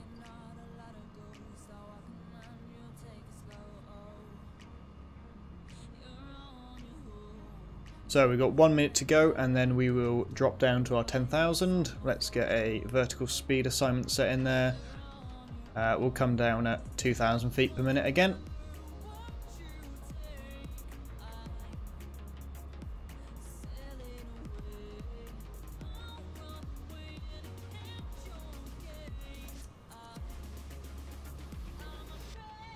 And I'm going to bring my speed back.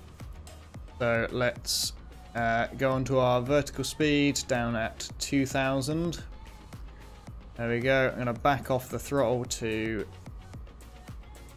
we'll go down to 240. So below 10,000 feet, you have to be below 250. So I'll set myself a little bit lower. And we're turning on to our initial approach fix.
Okay, our speed isn't actually dropping just yet because we're descending so quickly.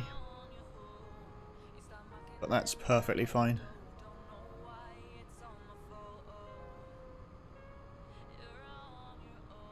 Thousand feet to go. Let's reduce our vertical speed to 1,000 feet a minute. That should help get rid of some of our speed.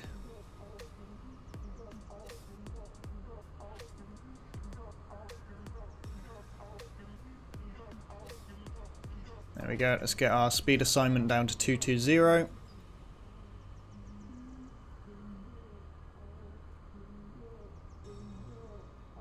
And our next altitude is 7,200. We are now in hold mode, so I can key that in.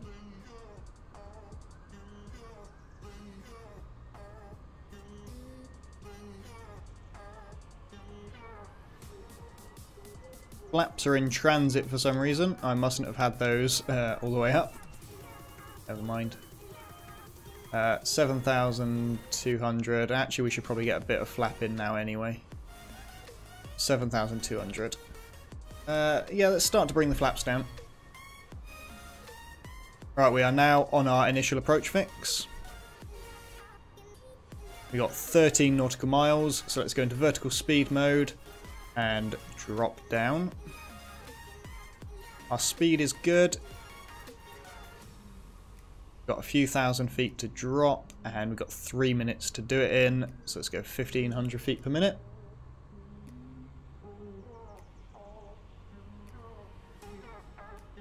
And we should start to see the airport out in front of us at some point. Now, I will admit I am really bad at spotting the airports. I can use my... There it is. There's the runway. Okay, it's a long way out, which is fine, which is exactly what we want. We are gonna have a bit of a tailwind for this, but I don't really care, to be honest. Let's get another notch of flaps in. That'll help reduce our speed.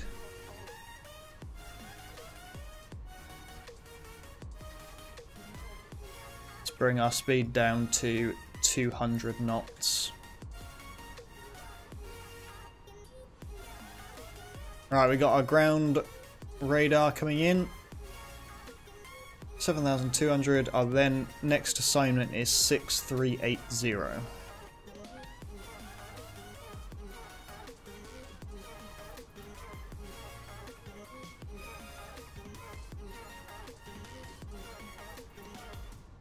Okay, we have 6 miles to go until our final approach fix. So if we're not on that, if we're not bang on the approach by our final approach fix, we have to go missed.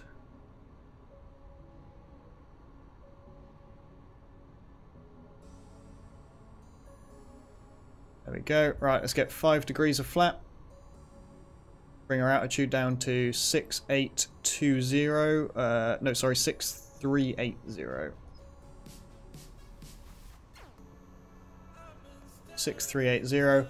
I'm now going to initiate the approach. Hopefully that works. This is normally where everything screws up. I can see the runway ahead down there. And I'm now going to descend down to that.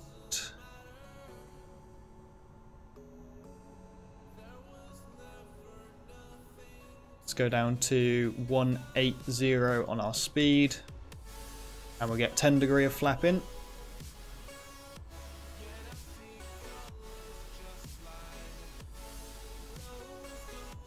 Doesn't look like the approach is taking over. Alright, let's get our landing lights in. We'll drop on our taxi light. We'll get our logo light on and our collision lights. Or not collision lights, sorry. Our inspection lights. Alright, all good. I may go manual here. Let's get 15 degrees of flap, gear down.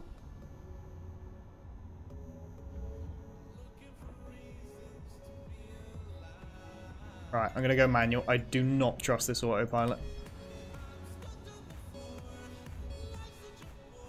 Alright, let's get full flaps extended. On their way down. Let's try and not stall.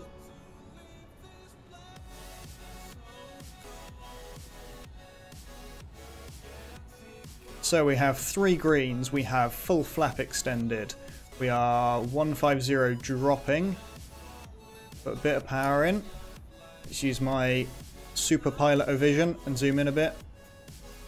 Okay, we're looking good. Temperatures, pressures, all good. We're a little high. 140 on our speed.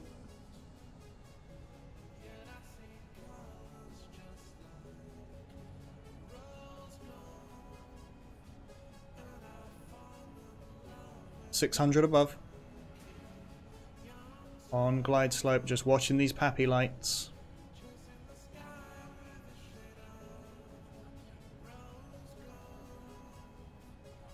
.500.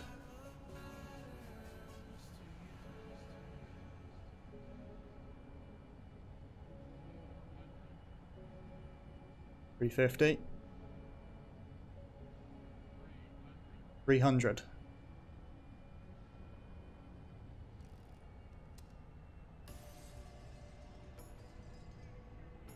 200.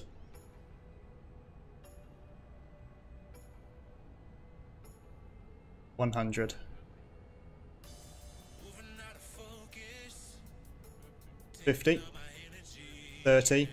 20. 10. Retard.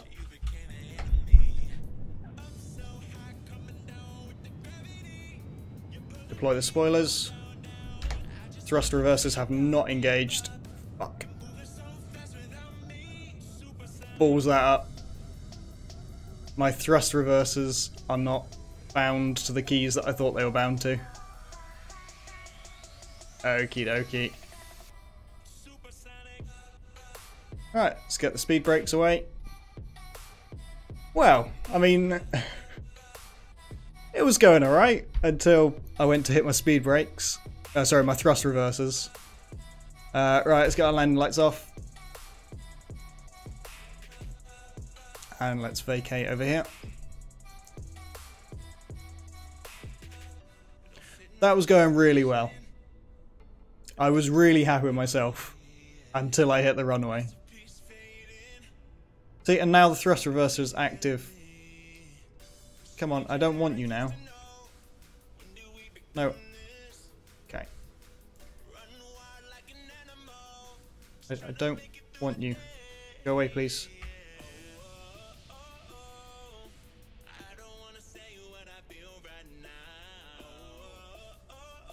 I don't want you. Oh, see, now they're both active. Come on. There we go. So a bit of issue with the thrust reversers. But we're all good now. Taxi lights are on. We need to turn our strobe off. And we need to retract our flaps.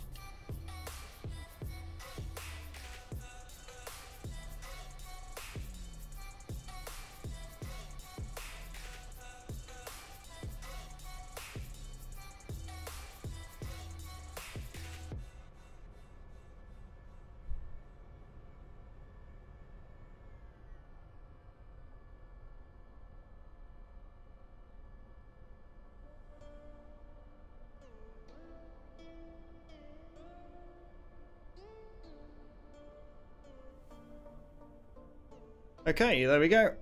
Right, so we are parked. Let's turn on our APU. Get that up and running. We'll be bleeding off of the APU. Turn off the engine bleeds. We'll get the APU generators turned on and the main generators turned off. We will then disconnect the fuel to engine number 2. Should spin down. And we'll disconnect engine 1 also. Apply the parking brake.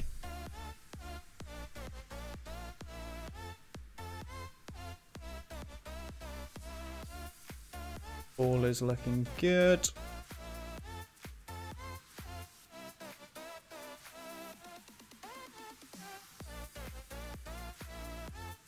Okay, so we've got shutdown on both of those. Let's get ground power enabled, and then we will turn off our APU.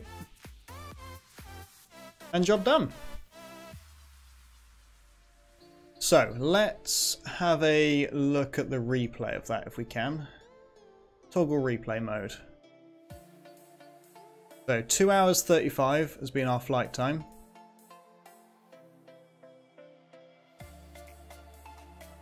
So let's play. So we got our gear down, we got our flaps extended. I'm a little bit far off to the right, so I'm correcting for that.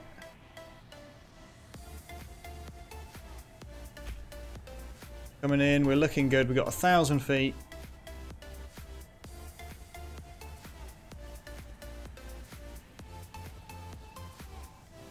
Then go to line up on my 340 heading, which I know the runway heading is.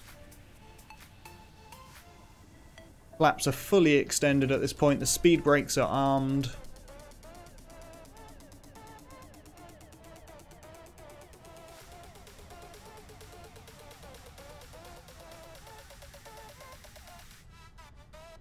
Correcting for my altitude, so I was a little bit too high. I correct for it.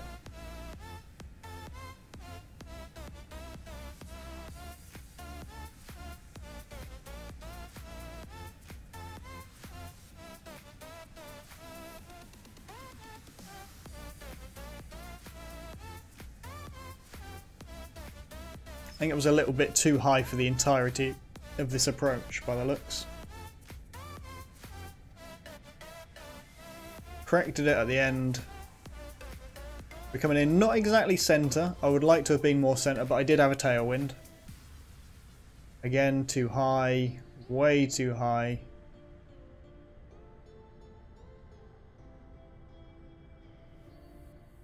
starting to correct for it, but by this point it's too late. We're just going to land long on the runway.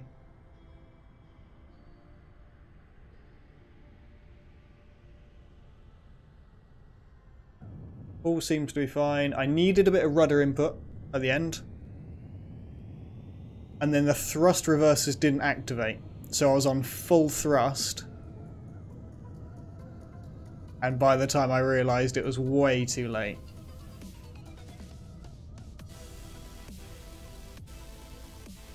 And we almost ended up running off the runway.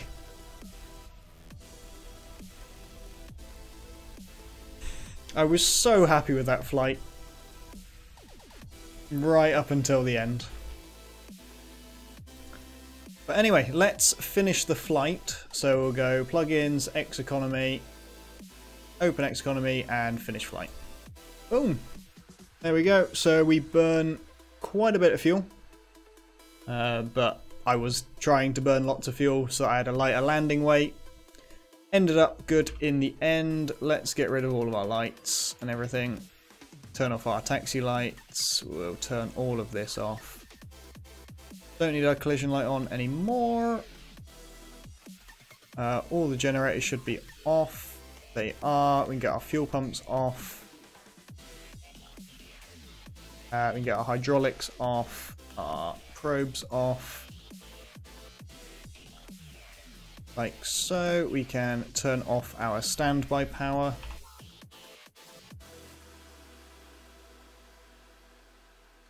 And turn off the ground power.